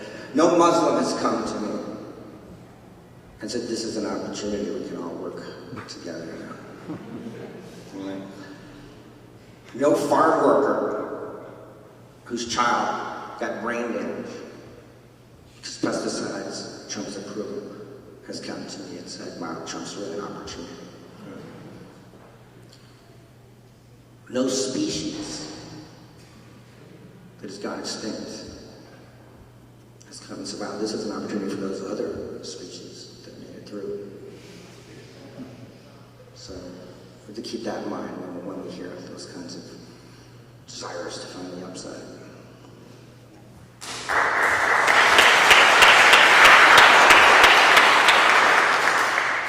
This is a good panel.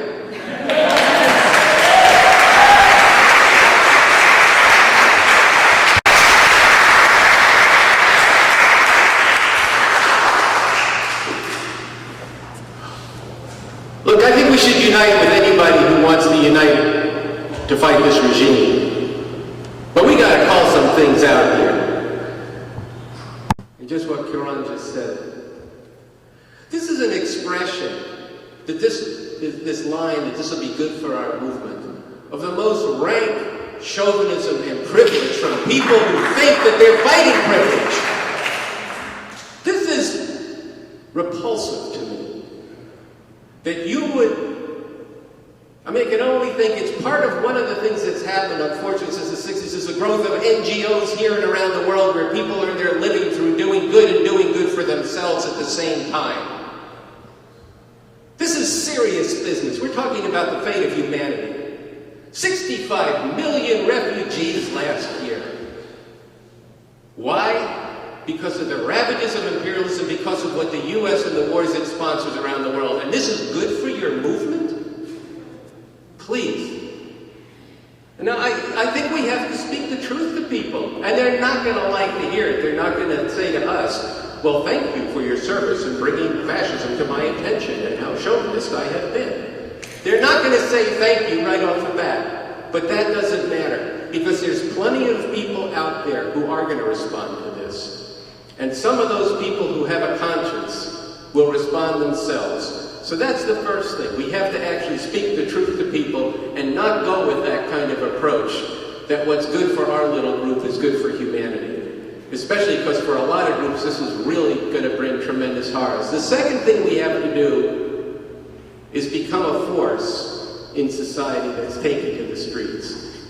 that's doing something, that people see within what you're doing, within how you're organizing, within how you're acting, that there, one, is a place for them, but that two, you're serious about what you're setting out to do. This is why I also agree with Eva in calling for these contingents. It's going to be great that there's going to be tens of thousands, if not hundreds of thousands of people down in Washington to defend the climate. But it's important that within that there are hundreds of people who are saying it's the whole thing that's no good, the whole regime that's no good, as Rita brought out before. It's a whole regime.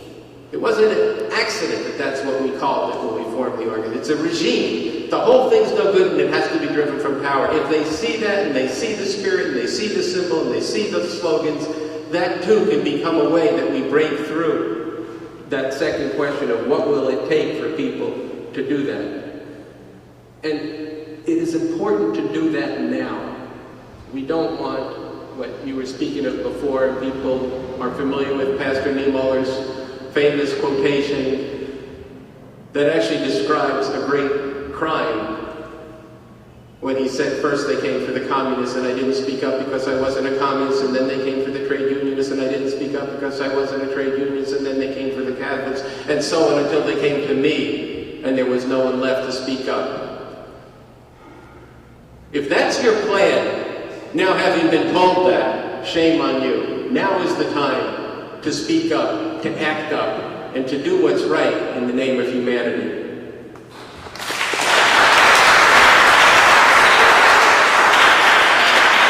I would just like to say a small word about the refugee problem, because, you know, people talk about it as if, well, okay, there's the Syrian refugees and we know that that is huge, you know, and then maybe there's this other group and this other group. But let's really look at it in a very, very big way, because it is big and it is not going away.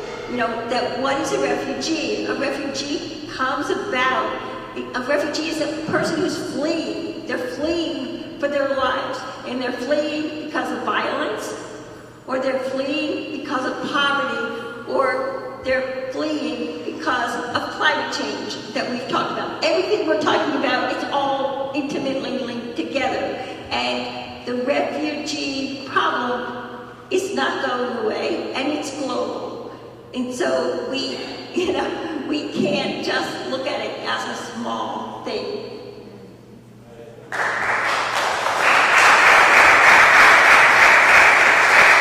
I just want to invite all of you, I agree with that remark, and to understand why there's 65 million refugees in the world, to understand the ravages of imperialism, you need a science of revolution, and that is something that at Revolution Books and at the book table in the back that we've got, you can read about the scientific approach to society that's been developed by Bob Avakian, and there also is a radical way out of this through a revolution.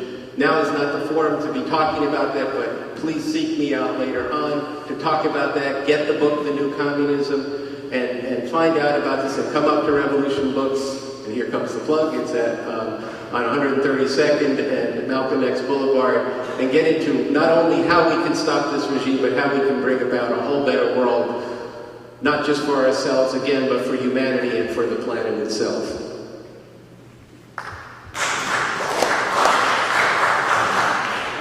Okay, so we've gone over time, not surprisingly, so I'm going to ask you guys, can we do one more question, or should we, how are you feeling? How are you feeling? I can talk all night. He can talk all night, okay. Well, yeah, it's really hard to focus in one last question. I have like, a bunch jammed together, so I'm going to cheat, I'm going to pose two things and you can take either one, or you could ignore them and make closing remarks. So you have a lot of freedom, okay? One is on the card and it comes up all the time. How can I talk to conservative family about fascism and Trump without bad-mouthing their guy? And a lot of people have raised this in many ways. How do we talk to people who are supportive of him? Without bad-mouthing their guy. Their guy, Trump. And so that's one question. The other question that I'm going to insert, because a lot of people touch on it in different ways, is Donald Trump's assault on the truth, on facts, on how people, and you made the point, Kierán, I just think this is important about you can't just counter him by fact-checking everything he says. You have to wage a battle with, I think, you said the thing of might makes right. You have to wage battle with the whole method of argumentation, the whole method of thinking. And so these are, they are vaguely related questions, and you could take one or either of them, but I think that it would just be helpful, or you can ignore them and give a comment that you'd like to leave people with. Good questions, and they're complex. Let me try to quickly compress answers to the two. I agree with you about this issue of the lying being so both pathological and strategic and incessant that it's incredibly difficult to counter, partly because if you say to me that the walls in this room are gray or off-white, we can have a discussion about that. But if you say to me that the walls in this room are actually painted black, the minute I try to argue with you, I'm entering into your reality. And this is, I think, a consistent problem with how Trump has falsified not individual statements, but an entire discourse, so that to engage with him, you're really in a world of madness. On the same level, how do we talk to people who don't have these opinions? One thing that we can say, looking forward a little bit, if we are fortunate enough to look forward, is part of the problem with what he is doing, what the regime is doing, is it's going to create, particularly outside of the big cities, in places that have higher proportions of voters for him, communities that are environmentally devastated, that have no arts, where the education is entirely privatized and is therefore run by people who are ostensibly only teaching for business success. What kind of depression and despondency is going to be part of those worlds? One point that Zweig made in one of the last lectures he gave trying to address, this was still before even Hitler became Chancellor in Germany, but already it was clear that there was nationalism rising across Europe. One point that he made is that education really had to transform. And he thought that there was a necessity for creating schools that would offer constant exchanges with students. Students, getting young people to see how people elsewhere live, to see other populations, to see refugees, to see people with different ethnic and religious and ideological identity. We can't create such a thing quickly, but we can't begin to have a conversation across the aisle until we can create mechanisms whereby there is the opportunity within our school systems and within different kinds of community groups to circulate ideas geographically as well as ideologically and politically. I think if there's any way to that conversation, you can't at this point begin speaking to someone who disagrees with you about Trump without bringing up Trump and pointing out what kind of a person he is. But we have to start thinking about how we're going to help these communities through the arts obliquely and through different kinds of economic educational programs more directly, to think outside of their fate and to make them understand that the world doesn't have to look like the dystopian reality that he is trying to impose on the country. Thank you. Yeah, I think it's really important, the point about the arts. And if we look back through history, through the most horrible of times, oftentimes it's been the arts that have managed to bring us through and have managed to enlighten us, in ways that maybe we couldn't in any other way at those horrible times. But I think we have to meet people where they are. I know in my own family, I was born in Virginia. I grew up in the North. I went back and forth between the North and the South. Very psychotic. But, I have been disowned by my own family. But we had letters, from people in Kentucky, from coal miners' wives saying, I voted for Trump. My husband voted for Trump. But everything that was promised us, none of that's happening. And now we're losing our health care. And now my husband's losing his job. And so you can meet those people where they are, you know, and I think we have to do that. And that's what I was talking about earlier about we've got to develop the ability to step outside of the boundaries that we're usually in and go to where the people are. And I think if we do that every single day, we can get there. I think on the question of talking, with conservative friends and family, without them feeling like you're attacking my guys and they may react, I think one of the key things that we can do is show that this actually isn't your guy. Because, it's not, a lot of people that voted for Trump, they didn't vote for all these things he's doing. And a lot of them don't understand those things. A lot of them don't like those things. So I think by pointing out to them, like, these things he's actually doing here, look at these specific things, these actually do not cohere to your notion of conservative politics.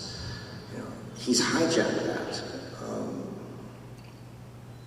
I think that can work, and I've seen that work with some folks. Not necessarily that it turns completely against them, but it makes them think, oh, yeah. I don't have to reject my conservative vision to see that this guy is dangerous and damaging. One thing I think we really have to watch out for, and it really doesn't work, is snark and mockery. And this partly goes to this question of the buffoon,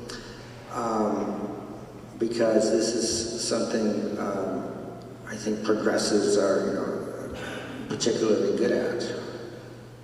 It's snark and mockery.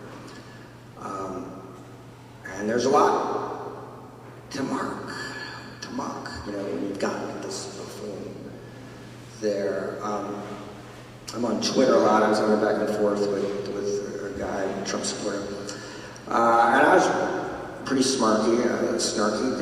Twitter basically exists to be snarky. And at a certain point, he says to me on there, he's like, well, you just made me feel bad because I'm not educated. I was like, well. I think that one of the things I see over and over again is when I see people on the right will sort of come at me with a lot of hate, a lot of hateful language. What's interesting about hate is it's not necessarily demotional. If you hate someone, if someone hates you, it doesn't necessarily mean they're lower than you. You can hate an equal. Mockery puts someone lower than you. You can't mock an equal. And I think on the left, we have to really be careful because, as I said, it's so easy to mock this. It almost feels like, how can you not mock it? But you got to realize that when you do that, I think that closes tremendous amounts of doors because people really feel like you're not just disagreeing with me, you're saying I'm lesser, I'm stupid. And that's definitely not going to work.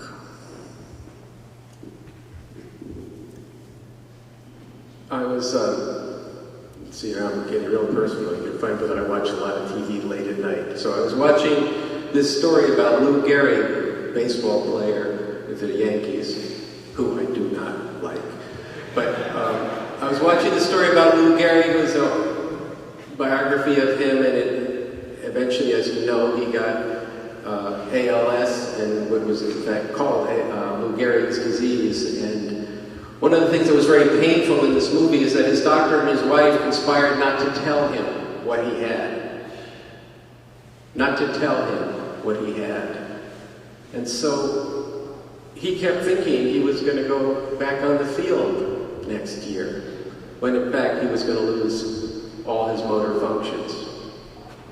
I think that was wrong and cruel. It was cruel, but it was also wrong, because people, when they're conscious of what they face, can be part of the solution. I think we have to be truth tellers. I agree with what George said, is you can't talk to your relatives without telling them about the truth about Trump. It doesn't mean you have to insult your relatives, or at least not necessarily so. That depends on your relatives. No, I mean that seriously. In other words, I think we should not proceed from what anybody thinks, but what's actually true. That's where we have to start. Okay, somebody, come make the case it's not fascist. Come make the case that Trump has not been a racist his whole life. Come make the case that if you're not a racist, but you voted and supported for him, why you're not actually a racist. Now, I don't think you go right in the door and say you're a racist to your family. But you got to draw this out. I mean, people making decisions about where they stand, it's not neutral. It's not neutral where they stand. Now, a good deal of his movement are not going to change their minds, okay? Some of them will, and maybe if you have a personal tie with somebody, you've got actually a leg up on it, depending on your family. And so maybe they'll listen, or maybe they won't. But in any case, it's not just about your family. It's about going out to people now with the actual truth of what we face and the stakes of it, and who the immigrants are. What is happening to the climate? What does it mean to deny the right to abortion to women? Okay, people are appreciating films and the novel called The Underground Railroad. Does people realize that we're going to have to probably conduct and construct an underground railroad so women can control their reproduction if this gets to the Supreme Court and he appoints one more justice?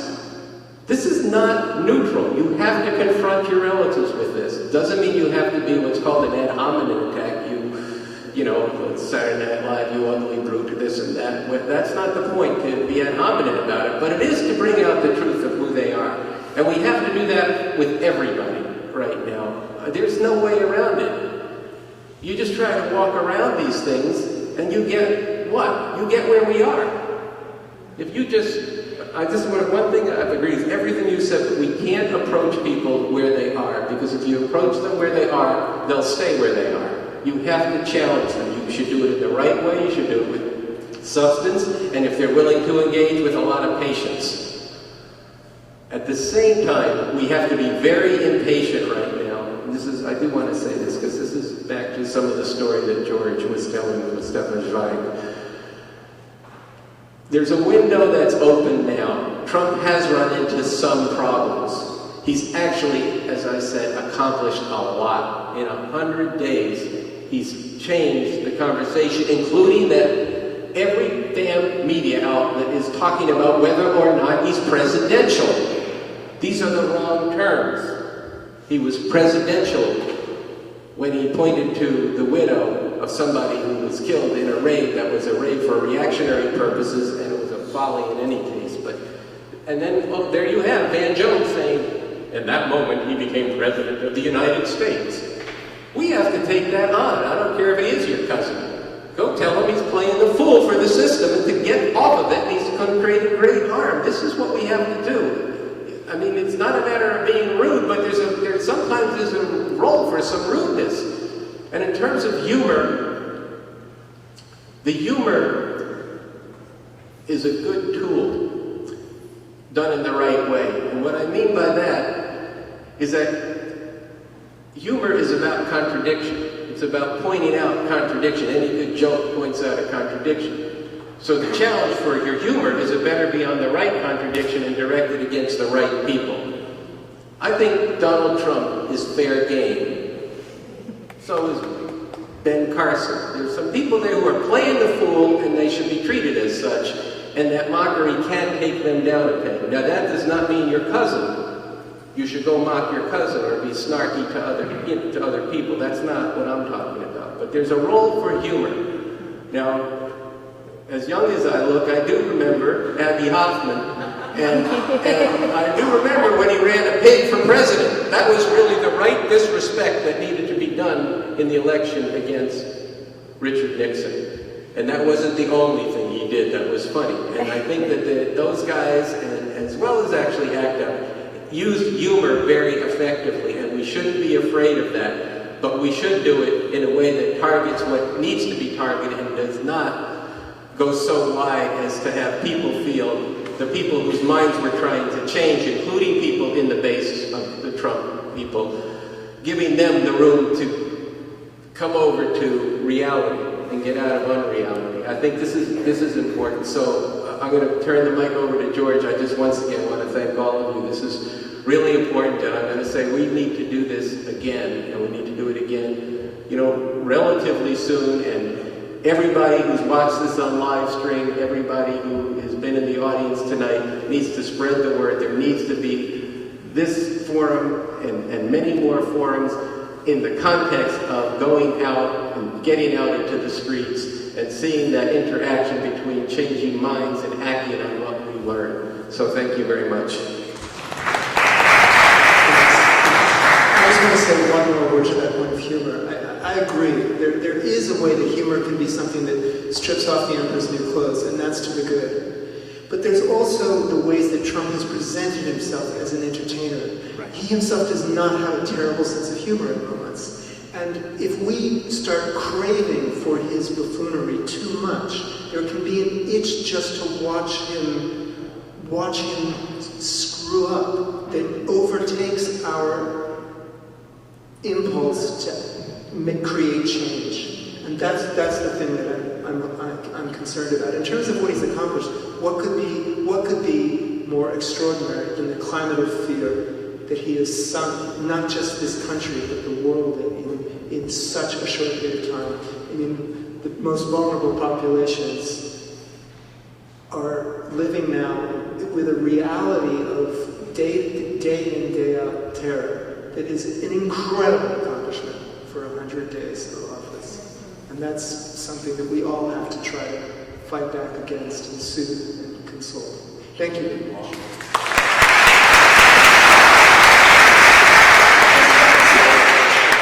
In the 14 years that I've worked with immigrants and refugees, I have never seen the level of fear that we have right now. I want to come back to this question of truth and strikes up. I think that coming into conversation with the idea that I know the truth, I'm going to speak truth, what's important is to speak the truth. It just doesn't get you very far. You need to be persuasive, okay? I, for one, I'm going to say, I do not want to speak truth to power, okay? I want to take power down. So, the truth has been highly overrated. And by that, I don't mean one should be untruthful. But what I mean is, possessing the truth, that's just like the quarter that gets you in the door, okay? That's not winning. That's not the power. It's about what you do with that. And I think that's where you got to think about the power of persuasion. And not putting people off. And, honestly, it's a classic. Look, the left is full of big brain people, okay? And so we really like facts and truths and stuff, it's a classic, I think, problem of the left and progressives as we get too focused on being right and figuring out. It's partly the problem with this fact-checking thing, and there's a whole other side of it that we're not working, that we need to figure out how to work. And I'll also tell you this, I looked at a bunch of demographics on, the difference between the Trump voters and the Hillary voters and that. And, the overwhelming difference, clearly the biggest difference in them is level of education. Okay? And that's a justice issue. If you're an educated person, that's a justice issue. can't just look. Most people who voted for Trump do not want a fascist. Most of them don't even know what a fascist is. And we've got to find that space between them not wanting a fascist and them voting to Trump to try to change things. And it's not going to happen if they feel like you're talking down to them. Okay, well, I want to make a comment to close us out. Before I do, I want to thank our panelists, Andy, George, Rita, Kierán.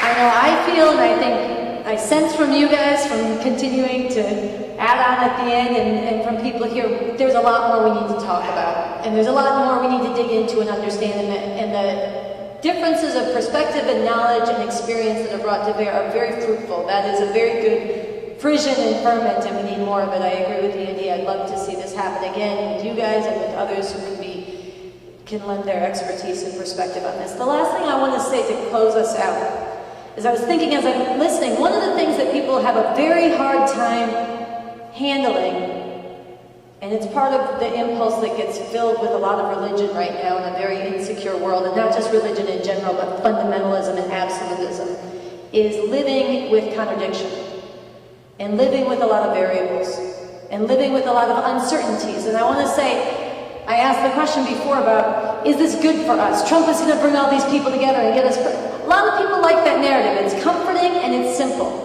You have the history of this country's biggest protest after Trump got elected. This is good for us. And then I agree with what you guys said in different ways. This is very bad. It's not good if the planet gets destroyed. It's not good for the species. It's not good for the refugees. It's not good for the people whose lives are crushed right now. And then you have, I know what happens all of a sudden, and I'm sure people in the audience felt this when you guys were speaking. Oh shit. Now we're fucked. Excuse me, we're in a church. We're doomed. And what I want to say is actually, I think it's very, very bad, the situation we're in. I agree with what was said, but here's a contradiction. And I'm going to pull a quote that I learned and was written, I think, in the Bush years, but is even more true now. It said, history is filled with examples where people who had right on their side fought against tremendous odds and were successful. History is also full of examples where people sat back and hoped to wait it out only to get swallowed by a horror beyond what they ever imagined. The future is unwritten, and which one we get is up to us. And I want to say that it's not every generation, it's not every people, it's not everybody. Actually, very few who are born on this planet, if you look at the stretch of human history, live at a time and a moment and a pivot in history as significant as the one we are living in now. And it is neither good for us, it's very bad, nor is it doomed. And sitting at the middle of that pivot is every single person living in this country, every person in this church right now, every person listening on Livestream, and all those out there who don't even know about this right now. And if we go out, it is significant that tremendous numbers of people are in the streets protesting. It is significant that a lot of people are saying, I identify with Muslims, I identify with the women under attack, I identify with people, for the first time, the immigrants. This is new for a lot of people. It's very significant. It is not enough to stop them. There's too much surface critique. There's too much being, comforted in this smug, dismissal of some of the really stupid and ugly things that are said by Trump. And it's not enough yet, but there is a basis to move those people, to unite with that resistance, and to move them into an actual movement that could drive them from power and stop them before they consolidate power. And people in this room, people watching on Livestream, people who will learn about this later, there is a movement for everybody. RefuseFascism.org is a movement for everybody, wherever you're coming from, religious, atheist, from whatever country you come from, whatever language you speak, whatever belief, however long you've been in a struggle, or if you're brand new, there is a movement for you to come together with others, to learn as you go, to debate things out, and to go into the streets and change the course of history. So I want to call on everybody, in conclusion, to join us on the bus to DC. Get your ticket tonight or sign up online to be part of the contingent this Saturday at the People's Climate March. As Rita said, come out on May 1st to stand with the immigrants all over this country. And here in New York City, we will also have a no contingent. You can join with us and learn about it here tonight. Join with this movement going forward, and don't do everything you can. Don't do your best. Let's come together and do what's necessary and change the course of history. Thank you.